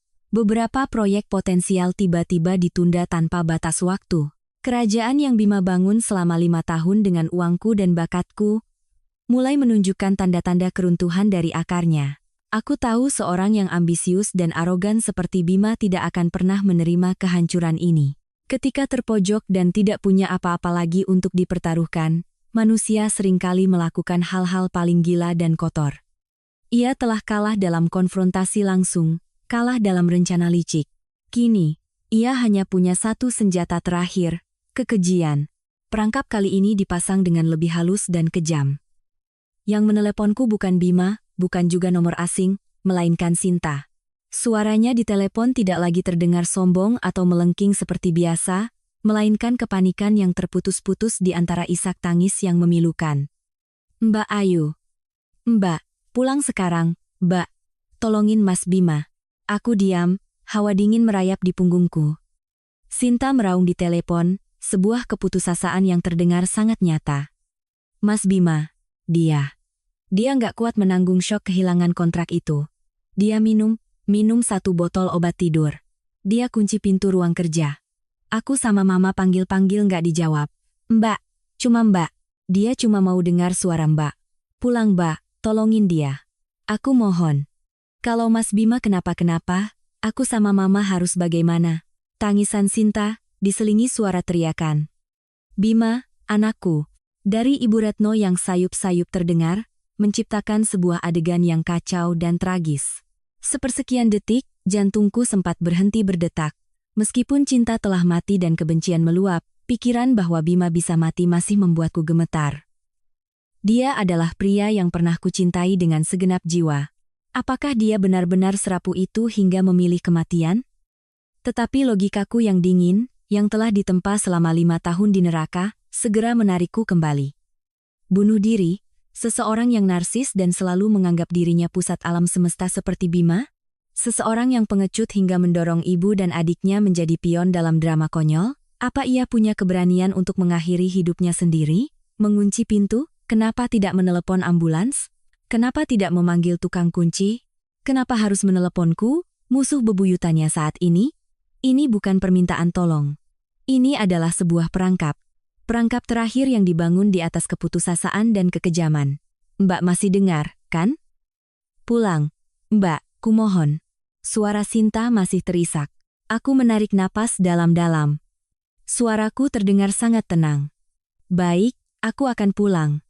Menutup telepon, tindakan pertamaku bukanlah bergegas keluar, melainkan menelepon Pak Suryo.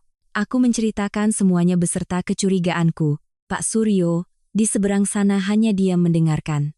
Lalu, dengan nada merendahkan, beliau berkata, "Bapak sudah hidup cukup lama, bertemu berbagai macam orang. Tapi laki-laki yang menjadikan nyawanya sendiri sebagai senjata untuk mengancam seorang perempuan, itu adalah jenis yang paling rendah. Kamu benar, ini pasti jebakan. Orang sepertinya tidak akan pernah berani mati. Lalu sekarang aku harus bagaimana, Pak? Dia mau main sandiwara, kita harus tonton sampai selesai. Tapi kita tidak bisa pergi sendirian. Kamu ke sana duluan, jangan langsung masuk. Ajak saja ibu dan adiknya bicara di luar untuk mengulur waktu. Bapak perlu menyiapkan beberapa hal." Bapak akan segera menyusul, suara Pak Suryo penuh teka-teki namun sangat meyakinkan. Aku mengerti, dan tidak bertanya lebih lanjut. Aku memesan taksi untuk kembali ke villa itu. Berdiri di depan gerbang yang familiar, tempat aku pernah melangkah masuk sebagai pengantin yang bahagia, hatiku terasa hampa. Sinta dan Ibu Retno sudah menunggu di pintu, mata keduanya merah dan bengkak. Begitu melihatku, mereka langsung menyerbu, satu menarik tangan, yang lain menarik bajuku, memainkan adegan duka yang luar biasa. Mbak sudah datang. Cepat, Mbak. Mas Bima di ruang kerja di atas. Aku membiarkan mereka menarikku masuk, melewati ruang tamu yang mewah namun dingin. Sambil berjalan, Ibu Retno meratap. Ini semua salah Mama. Kalau saja Mama tidak menghasutnya. Sekarang kalau dia kenapa-kenapa, Mama tidak akan sanggup hidup. Aku tidak berkata apa-apa, hanya mengikuti mereka naik ke lantai atas. Tiba di depan pintu ruang kerja Bima, keduanya berhenti dan mendorongku ke depan. Pintunya dikunci, Mbak. Mbak panggil dia. Siapa tahu kalau dengar suara Mbak, dia mau buka. Aku menatap pintu kayu yang kokoh. Aku menatap gagang pintu kuningan yang berkilau. Aku mengulurkan tangan dan dengan perlahan memutarnya. Ceklek, pintu tidak terkunci. Keheningan tiba-tiba menyelimuti. Ibu dan anak itu terperangah. Sandiwara mereka hancur oleh sebuah detail konyol. Mereka terlalu fokus berakting sedih sampai lupa bagian terpenting, mengunci pintu. Aku tersenyum dingin, senyum yang terasa asing, bahkan untuk diriku sendiri. Tanpa berkata apa-apa, aku mendorong pintu hingga terbuka lebar. Ruangan itu gelap, tirai tertutup rapat. Satu-satunya cahaya berasal dari layar monitor besar di meja kerja. Dan yang duduk di depan monitor itu bukanlah seseorang yang sekarat, melainkan Bima Prakoso, suamiku, dalam keadaan sadar dan sehat. Ia duduk di sana, punggungnya tegak, kedua tangannya di atas keyboard, wajahnya sangat fokus. Di layar, bukan surat wasiat yang sedang ia ketik, melainkan sebuah email. Dan di jendela lain, ada serangkaian gambar-gambar yang hanya dengan melihat sekilas saja sudah membuatku mual. Itu adalah foto-foto pribadiku yang paling intim. Momen-momen dari bulan madu kami, di dalam kamar tidur kami. Foto-foto yang diambil atas dasar kepercayaan dan cinta mutlak, yang dengan naifnya kukira hanya akan menjadi rahasia kami berdua. Kini, foto-foto itu tersusun rapi dalam sebuah folder, siap menjadi senjata untuk menghancurkanku. Di daftar penerima email, aku melihat nama semua mitra bisnis besar Citra Karsa, nama teman-teman kuliah kami. Dan yang lebih menjijikkan, ada nama kerabat-kerabat tuaku di kampung. Judul emailnya ditulis dengan huruf kapital tebal. Wajah asli seniman Ayu Lestari, perempuan murahan dan mata duitan. Inilah pembalasan terakhirnya. Jika tidak bisa mendapatkan uangnya kembali, ia akan menghancurkan kehormatanku. Jika tidak bisa mempertahankan perusahaannya, ia akan menyeretku ke lumpur yang paling kotor. Inilah wujud aslinya. Iblis. Mendengar pintu terbuka, Bima perlahan memutar kursinya. Wajahnya tidak menunjukkan rasa bersalah atau kaget, melainkan sebuah senyum licik yang bengis. Halo, sayang. Kamu datang lebih cepat dari dugaanku. Ibu Retno dan Sinta yang kini sadar, buru-buru masuk dan berdiri di belakang Bima, seolah memberi dukungan pada tindakan kotor putra mereka. Bima menunjuk ke layar. Lihat, semua momen terindah kita. Cukup satu klik, dan seluruh dunia akan mengagumi keindahanmu. Surat perjanjianmu bisa mengambil perusahaanku, tapi ini bisa mengambil sisa hidupmu. Ia berdiri dan mendekatiku, suaranya mendesis. Robek surat perjanjian itu, sekarang juga. Kita anggap tidak ada apa-apa. Kalau tidak, ia menggantungkan kalimatnya, tetapi tatapan matanya yang kejam sudah mengatakan segalanya. Aku berdiri diam, menatap lurus ke matanya. Di sana, aku tidak lagi melihat bayangan arsitek berbakat yang pernah kucintai. Hanya ada kekejian, kebencian, dan keputusasaan. Kemarahanku telah mendingin, hanya menyisakan rasa jijik yang tak terbatas. Aku tahu ini adalah pertempuran terakhir, dan aku tidak boleh kalah. Aku menarik napas dalam-dalam, lalu menatapnya tajam. Suaraku tegas dan jelas, menggema di ruangan yang sunyi. Kirim saja. Bima tertegun. Ibu dan anak di belakangnya membeku. Mereka tidak percaya dengan apa yang mereka dengar. Mereka pikir aku akan menangis, memohon, berlutut di kakinya. Aku melanjutkan, setiap kata seolah terpahat di udara. Kehormatanku, sudah kau dan keluargamu injak-injak selama 5 tahun ini, dihancurkan sekali lagi pun tidak masalah. Tapi ingat baik-baik, hari di mana foto-foto ini terkirim, adalah hari di mana aku akan melaporkanmu ke polisi dengan tuduhan pencemaran nama baik dan penyebaran konten pornografi. Aku akan menggunakan email yang kau kirim itu sebagai barang bukti. Aku akan mempertaruhkan segalanya, bahkan kehormatanku sendiri, untuk menunjukkan pada seluruh masyarakat wajah aslimu. Kita lihat saja nanti, seorang narapidana sepertimu, apa masih bisa mengangkat kepala? Kita lihat saja, hukum akan membela seorang istri yang dikhianati, atau seorang suami yang keji. Keheningan total. Tantanganku, kesiapanku untuk berkorban, berada di luar perhitungannya. Bima menatapku, matanya tidak lagi menunjukkan kemenangan, hanya ada keterkejutan dan sebersit rasa takut. Tepat saat itu, pintu terbuka sekali lagi. Pak Suryo melangkah masuk dengan wajah serius. Di belakangnya, ada 2 orang polisi berseragam. Pak Suryo menunjuk ke arah Bima dan berkata dengan lantang, "Selamat malam, bapak-bapak polisi. Ini adalah subjek bernama Bima Prakoso. Dia sedang melakukan tindakan pengancaman, menggunakan gambar sensitif untuk melakukan pemerasan, dan memaksa istrinya melepaskan hak properti yang sah. Semua buktinya masih ada di layar komputer itu. Semuanya terjadi begitu cepat." Bima bahkan belum sempat sadar. 2 polisi sudah maju dan meringkusnya. Ia mencoba menutup laptopnya, tetapi sudah terlambat. "Apa-apaan ini? Lepaskan saya. Ini masalah keluarga." Seorang polisi dengan dingin memasangkan borgol di tangannya. "Masalah keluarga atau bukan, silakan jelaskan di kantor polisi. Anda tertangkap tangan melakukan tindakan yang melanggar hukum." Bunyi borgol yang terkunci terdengar kering. Itu menjadi titik akhir dari segalanya.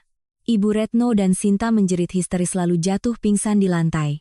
Sementara Bima, ia digiring pergi, wajahnya masih dipenuhi kebingungan, tak percaya bahwa permainan catur terakhirnya berakhir dengan kekalahan telak dan memalukan seperti ini. Setelah Bima ditangkap, keheningan yang berat menyelimuti segalanya.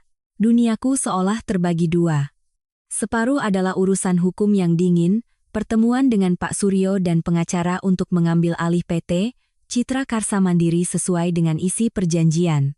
Separuh lainnya adalah dunia yang damai dan terasa tidak nyata di samping ibu di apartemen kecil kami. Hari-hari itu, aku hampir percaya bahwa mimpi buruk telah berakhir. Ibuku, setelah syok awal, seolah menemukan kembali gairah hidupnya. Beliau tidak lagi takut, tidak lagi harus menjaga perasaan siapapun. Beliau dengan ceria merawat pot-pot tanaman di balkon, dengan telaten memasak hidangan yang kami sukai. Beliau bercerita tentang masa mudanya, tentang kenangannya bersama almarhum ayah. Senyum telah kembali ke wajah keriputnya. Melihat ibu, aku berkata pada diri sendiri, semua pengorbanan dan rasa sakit yang kualami setimpal. Aku telah mendapatkan keadilan, dan yang lebih penting, aku telah mengembalikan kedamaian dan harga diri ibuku. Sesekali, aku mulai mengambil kembali kertas dan pensil, membuat sketsa motif bunga teratai dan burung bangau. Goresan-goresan yang seolah tertidur selama 5 tahun penghinaan kini mulai bangkit kembali. Aku mulai memikirkan masa depan baru. Aku akan membangun kembali perusahaan, menjadikannya merek interior Indonesia yang sesungguhnya, dan akan membawa ibu tinggal bersamaku di rumah yang hangat. Tidak perlu besar. Yang penting penuh cinta. Aku terlalu optimis. Aku lupa bahwa binatang buas yang terpojok dan terluka parah akan menjadi yang paling gila dan berbahaya. Beberapa minggu setelah Bima ditahan, saat proses hukum hampir selesai, tragedi itu terjadi. Hari itu adalah akhir pekan yang cerah. Aku mengajak ibu jalan-jalan. Kami mampir ke sebuah pasar tradisional di dekat apartemen untuk membeli bahan makanan segar. Suasana pasar pagi itu begitu hidup dan riuh. Suara tawar-menawar, sayuran yang ditata, aroma jajanan pasar. Semuanya menciptakan gambaran kehidupan yang normal dan damai. Ibuku dengan gembira memilih sayuran, menawar harga ikan. Senyum teduh tak pernah lepas dari bibirnya. Sudah sangat lama kami tidak merasakan momen santai dan tanpa beban seperti ini. Kami sedang berdiri di depan lapak buah. Ibuku sedang memilih beberapa buah srikaya, ketika sebuah bayangan hitam tiba-tiba menerjang dari belakang. Pelakor, aku bunuh kamu. Sebuah raungan yang familiar, gila, dan penuh kebencian terdengar, merobek keriuhan pasar. Aku terkejut dan berbalik. Itu Ibu Retno. Tapi ia bukan lagi pensiunan dosen yang angkuh dan elegan. Di hadapanku adalah seorang wanita kuyu, rambutnya acak-acakan, pakaian mahalnya kusut dan kotor. Matanya merah, dipenuhi urat-urat darah, memancarkan kegilaan yang menakutkan. Kehilangan putra, kehilangan calon kekayaan, kehilangan hidup mewah, semua itu telah mengubahnya menjadi iblis. Ia menerjangku, 10 jarinya yang kurus dengan kuku-kuku tajam mengarah ke wajahku. Kamu yang membuat anakku celaka. Kamu yang merampas semuanya dari keluarga kami. Aku tidak akan membiarkanmu hidup senang. Aku panik dan mundur, satu tangan melindungi wajah, tangan yang lain menarik ibu untuk berlindung di belakangku. Anda sudah gila. Menjauh dari saya, pasar menjadi gempar. Orang-orang mengerumuni kami, membentuk lingkaran. Ibu Retno semakin menjadi-jadi. Ia meraung, bergulingan, menunjuk-nunjuk wajahku dan ibuku, melontarkan kutukan paling keji. Lihat semua, iblis betina ini. Dia menggoda anak saya, menguras hartanya, sekarang dia tega menjebloskannya ke penjara.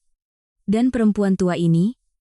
Tiba-tiba ia menunjuk ibuku, yang gemetar ketakutan di belakangku. Dasar orang kampung miskin.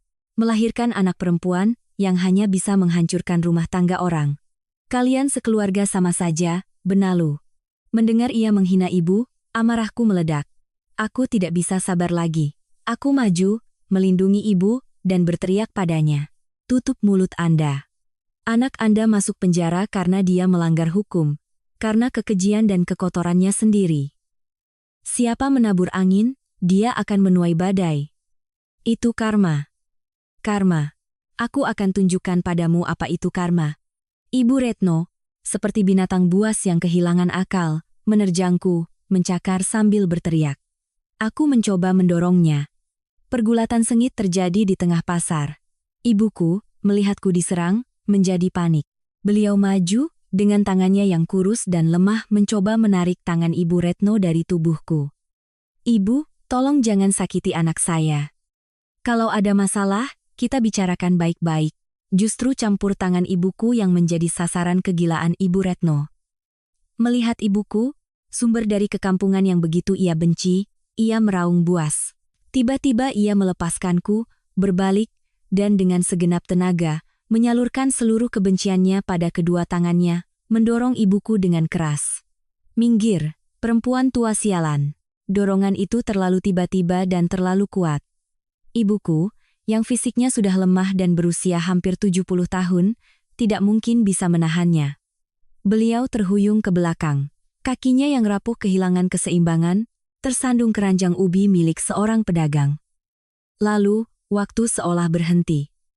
Di mataku, yang ada hanya bayangan ibuku yang jatuh terjengkang. Semuanya terjadi dalam keheningan yang mengerikan, sebuah film lambat yang tragis. Aku melihat ibu jatuh ke arah lapak buah dari kayu. Aku melihat rambut putihnya melayang di udara. Duk. Sebuah suara tumpul dan kering terdengar. Tidak keras, tetapi cukup untuk merobek gendang telingaku, cukup untuk meruntuhkan duniaku. Kepala ibuku terbentur langsung di sudut siku yang tajam dari lapak kayu itu. Keheningan menyelimuti pasar selama sedetik. Raungan Ibu Retno pun terhenti. Lalu, seorang ibu penjual sayur menjerit histeris. Semua orang panik. Ibuku terbaring di sana, tak bergerak. Di bagian rambut putihnya yang terbentur, mulai merembes noda darah merah gelap, yang semakin lama semakin melebar. Ibu, aku menjerit pilu, sebuah teriakan yang tak pernah kubayangkan bisa keluar dari mulutku. Aku menerjang ke sisi ibu, berlutut, dengan gemetar menopang kepalanya.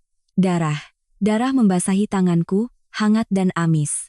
Mata ibuku terpejam, wajahnya anehnya terlihat damai. Ibu, bangun, Bu. Jangan bikin Neng takut. Ibu. Aku mengguncang tubuhnya, menangis putus asa. Semua setelah itu menjadi kabur dan kacau.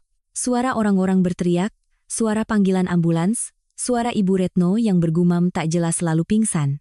Ada yang menahannya, ada yang membantuku menelepon. Aku tidak tahu apa-apa lagi.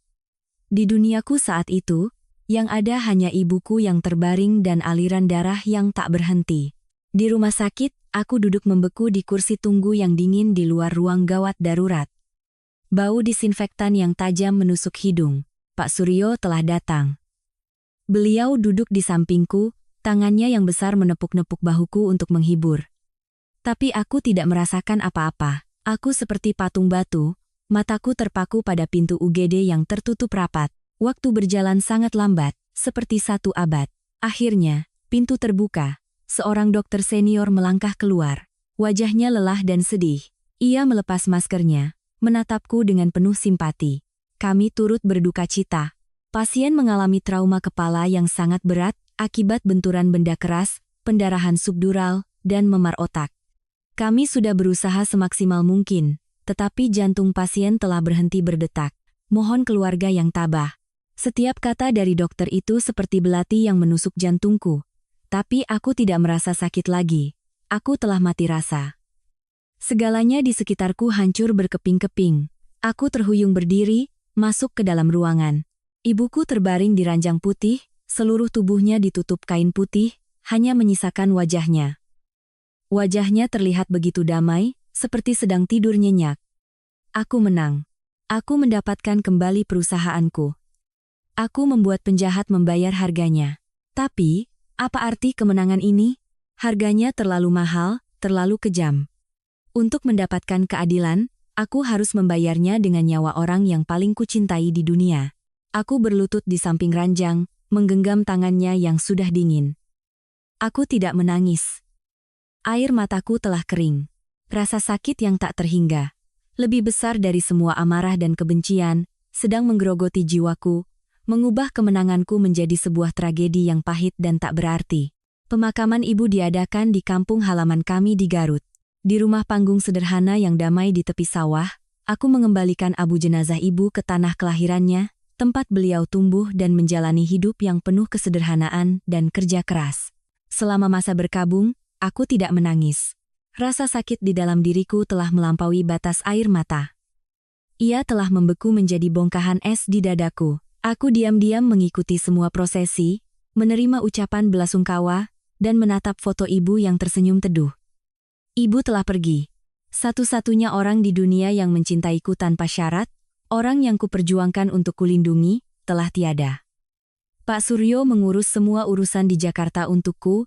Setelah syok awal, beliau bertindak cepat. Dengan puluhan saksi di pasar hari itu, kejahatan Ibu Retno tidak terbantahkan. Ia ditangkap segera setelah siuman di rumah sakit. Beberapa bulan kemudian, pengadilan digelar. Aku tidak hadir. Aku tidak ingin lagi melihat wajah wanita itu. Pak Suryo yang mewakiliku. Persidangan berjalan cepat.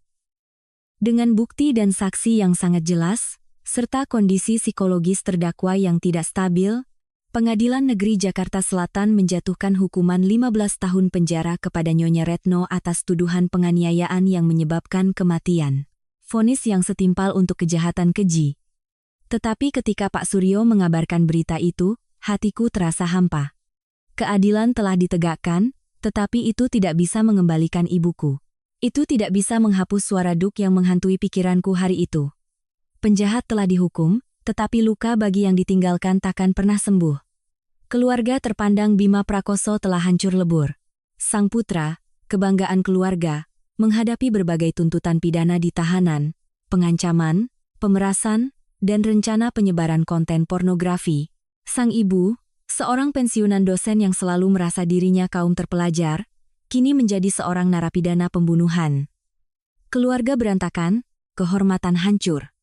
Villa mewah itu, panggung bagi segala drama penghinaan, telah disegel untuk proses pengalihan aset sesuai putusan pengadilan berdasarkan surat perjanjian kami. Adik iparku, Sinta, setelah ibu dan kakaknya masuk penjara, benar-benar terpuruk. Kehidupan mewah dan dunia maya yang bergantung pada kakaknya telah berakhir. Suatu hari, ia menemuiku di depan lobi apartemen. Ia tidak lagi sombong dan angkuh.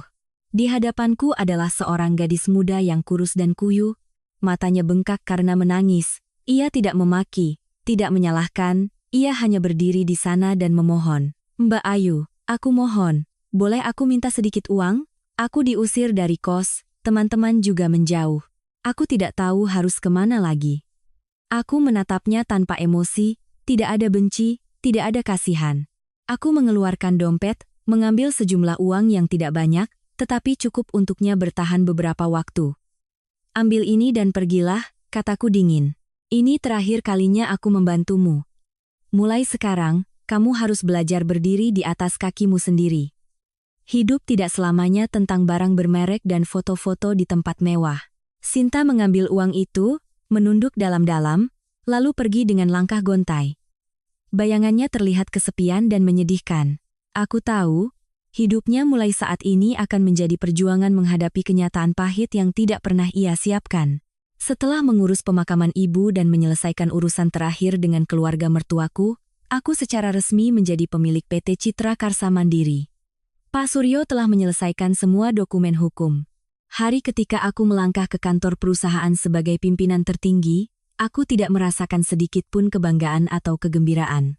Aku melewati deretan meja kerja, para karyawan menatapku dengan campuran rasa penasaran, takut, dan simpati. Aku masuk ke ruang kerja lama Bima, ruangan dengan jendela kaca yang menghadap ke pemandangan kota. Di sini masih tercium sisa aroma parfum mahalnya. Semuanya masih tertata rapi dan mewah. Di atas meja ada tumpukan gambar dan proyek yang belum selesai. Ini adalah hasil perjuanganku. Aku telah merebutnya kembali. Utang 2 miliar rupiah telah terbayar lunas, modal beserta bunganya, seperti yang pernah kukatakan di meja makan itu. Tapi kenapa kemenangan ini terasa begitu pahit? Aku duduk di kursi kulit yang pernah diduduki Bima, menatap keluar ke arah kota yang gemerlap, dan merasakan kesepian yang luar biasa. Aku telah memenangkan segalanya, tetapi kehilangan hal yang paling berharga. Orang yang ingin kubagi kemenangan ini, orang yang ingin kukatakan, Bu, mulai sekarang tidak ada lagi yang berani merendahkan kita, telah pergi untuk selamanya. Kemenangan ini menjadi sama sekali tidak berarti. Bulan-bulan berikutnya adalah masa-masa paling menyakitkan dan hampa dalam hidupku. Aku tidak menjalankan perusahaan. Aku menyerahkan semua urusan pada seorang direktur sementara yang ditunjuk oleh Pak Suryo. Aku mengurung diri di apartemen, di mana setiap sudutnya masih menyisakan bayangan ibu. Aku duduk berjam-jam di dekat jendela, menatap lalu lalang orang di bawah, bertanya-tanya tentang arti hidup, tentang harga sebuah balas dendam. Apakah tindakanku benar atau salah? Jika hari itu aku terus bersabar, mungkin ibuku tidak akan meninggal. Pertanyaan-pertanyaan itu terus menyiksaku, membuatku tak bisa tidur nyenyak. Lalu suatu sore, aku menerima sepucuk surat. Surat dari rumah tahanan. Tulisan tangannya gemetar dan tidak rapi, tidak lagi menunjukkan kepercayaan diri seorang arsitek hebat. Itu surat dari Bima. Awalnya aku ingin membuangnya, tetapi sesuatu menahanku. Beberapa hari kemudian, barulah aku berani membukanya. Isinya bukan permintaan maaf kosong, bukan permohonan, bukan pula menyalahkan. Itu adalah pengakuan dosa dari jiwa yang telah hancur total. Ayu, saat kamu membaca ini, mungkin kamu akan semakin membenciku. Aku menulis ini bukan untuk memohon ampunan, karena aku tahu dosaku terlalu besar untuk diampuni, bahkan dengan 1000 kematian. Saat di tahanan, ketika aku mendengar kabar ibumu meninggal dan ibuku menjadi pembunuhnya, duniaku runtuh. Arogansi, ambisi, semua yang pernah kuanggap penting, tiba-tiba menjadi konyol dan tak berarti. Dalam keheningan yang menakutkan di balik tembok ini, untuk pertama kalinya aku melihat diriku sendiri. Dan aku melihat seekor iblis. Iblis yang dibesarkan oleh keegoisan, oleh keserakahan, dan oleh kepengecutan yang menjijikkan. Aku telah merenggut cinta tulusmu, kariermu, 2 miliar rupiah hasil jerih payahmu. Dan pada akhirnya, aku secara tidak langsung menyebabkan kematian ibumu. Aku telah membunuh satu-satunya wanita yang tulus mencintaiku. Aku telah menghancurkan kebahagiaan yang seharusnya kujaga. Aku tidak punya muka untuk meminta maaf. Aku juga tidak berani memintamu untuk melupakan. Aku hanya punya satu permohonan, sekaligus pengakuan terakhir dari seorang pendosa. Ayu, tolong hiduplah. Hiduplah dengan baik, dengan bahagia. Hiduplah juga untuk bagian ibumu. Temukan kembali senyummu, temukan kembali hasratmu pada goresan canting. Anggaplah itu sebagai hukuman terbesar untukku. Setiap hari aku mendekam di penjara ini, memikirkanmu bahagia di luar sana sebuah kebahagiaan tanpaku, Kebahagiaan yang dibangun di atas kehancuranku itu akan menjadi neraka dunia yang abadi untukku. Itu lebih menyakitkan dari kematian. Tolong, hukum aku dengan cara itu. Bima, aku melipat surat itu. 2 baris air mata yang kukira telah kering, tiba-tiba mengalir. Bukan air mata pengampunan, melainkan air mata kelegaan yang pahit. Permohonan terakhirnya, secara ironis, memberiku alasan untuk terus hidup. Hidup bukan untuk membalas dendam padanya, tetapi untuk memenuhi janji pada ibu, untuk menemukan kembali makna bagi hidupku sendiri. Perang telah usai. Saatnya aku mengubur masa lalu. Surat dari Bima tidak mengubah masa lalu, juga tidak bisa menyembuhkan luka kehilangan ibu. Tapi surat itu berhasil melakukan satu hal, memberikan titik akhir yang tegas bagi kebencianku. Musuhku telah benar-benar kalah, bukan oleh terali besi, tetapi oleh siksaan nuraninya sendiri yang terlambat datang. Aku sadar, terus memelihara kebencian sama seperti meminum racun, dan berharap orang lain yang mati. Saatnya aku membebaskan diriku sendiri. Setelah berpikir berhari-hari, aku mengambil keputusan yang mengejutkan Pak Suryo. Aku memutuskan untuk menjual seluruh PT Citra Karsa Mandiri. Pak Suryo menasihatiku panjang lebar. Beliau bilang perusahaan sedang dalam proses bangkit kembali. Itu adalah aset raksasa, hasil yang pantas kudapatkan setelah semua kepahitan. Tapi aku menggeleng. Bapak benar, ini aset besar. Tapi bagi saya, ini juga sebuah luka besar, kataku pada beliau dengan tenang. Setiap kali saya masuk ke kantor itu, saya melihat bayangan Bima dan keluarganya. Setiap kali saya melihat desain-desain itu, saya teringat masa-masa pengorbanan buta saya. Dan yang paling menyakitkan, saya teringat alasan saya berjuang mati-matian adalah untuk melindungi ibu. Sekarang ibu sudah tiada. Aset ini hanya membuat saya semakin tersiksa. Saya tidak bisa membangun masa depan di atas fondasi yang penuh darah dan air mata. Pak Suryo menatapku, tatapannya bukan lagi keheranan, melainkan pemahaman dan rasa hormat. Beliau tahu aku telah benar-benar dewasa. Proses penjualan perusahaan berjalan cepat. Itu adalah merek yang sudah punya nama, dan aku menjualnya pada sebuah korporasi besar dengan harga yang sangat tinggi. Di hari penandatanganan akta jual beli terakhir, menyerahkan seluruh kerajaan bisnis yang telah kurebut kembali dengan air mata, hatiku terasa ringan. Aku telah resmi memutus tali terakhir yang mengikatku pada masa lalu yang kelam. Tetapi aku tidak menyimpan uang itu untuk diriku sendiri. Aku tahu apa yang harus kulakukan agar uang ini menjadi bermakna, agar pengorbanan ibuku tidak sia-sia. Dengan bantuan hukum dari Pak Suryo, aku menggunakan seluruh hasil penjualan perusahaan, ditambah semua aset yang kumiliki untuk mendirikan sebuah yayasan amal. Yayasan itu kuberi nama ibuku, Yayasan Teratai Putih Ibu Lastri. Nama itu mengatakan segalanya. Ibuku, Ibu Lastri, seumur hidupnya seperti sekuntum teratai putih. Tumbuh dari lumpur kemiskinan, tetapi selalu menjaga kesucian, kebaikan, dan menebarkan keharuman budi pekerti. Yayasan ini didirikan dengan satu tujuan, membantu para perempuan kurang mampu di pedesaan Jawa Barat, perempuan-perempuan seperti ibuku, seperti diriku di masa lalu. Perempuan pekerja keras, penuh pengorbanan, tetapi kekurangan kesempatan, tidak punya suara, dan rentan menjadi korban ketidakadilan dan kekerasan dalam rumah tangga. Yayasan kami tidak hanya memberi mereka uang. Kami memberi mereka kail, pinjaman modal tanpa bunga untuk usaha kecil, pelatihan keterampilan membatik, menjahit, membuat kue. Kami juga memiliki tim pengacara sukarela yang siap memberikan konsultasi dan pendampingan hukum gratis bagi perempuan yang mengalami ketidakadilan dalam pernikahan. Pekerjaan baru ini menyibukkanku. Untuk pertama kalinya setelah kepergian ibu, aku menemukan kembali tujuan hidup. Aku bukan lagi seniman yang hanya tahu gawangan, bukan juga pebisnis wanita yang mengelola perusahaan interior. Aku menjadi seorang pegiat sosial. Aku pergi ke desa-desa terpencil, bertemu dan mendengarkan kisah hidup mereka. Aku melihat bayanganku sendiri pada istri-istri yang diremehkan suami. Aku melihat bayangan ibuku pada perempuan-perempuan yang seumur hidup hanya berkorban untuk keluarga. Setiap kali berhasil membantu seseorang, melihat sebuah senyuman, sebuah kehidupan yang berubah, aku merasa seolah ibu ada di sampingku, tersenyum padaku. Rasa sakit di dalam diriku masih ada, tak akan pernah hilang. Tapi kini ia bukan lagi bongkahan es yang dingin. Ia telah berubah menjadi energi yang mendorongku untuk hidup dan berkarya, untuk menyebarkan kebaikan dan kekuatan ibuku kepada lebih banyak orang. Setelah setahun yayasan berjalan stabil, aku memutuskan untuk meninggalkan Jakarta. Kota metropolitan itu telah memberiku cinta, dan juga telah merenggut terlalu banyak hal dariku. Saatnya aku pulang.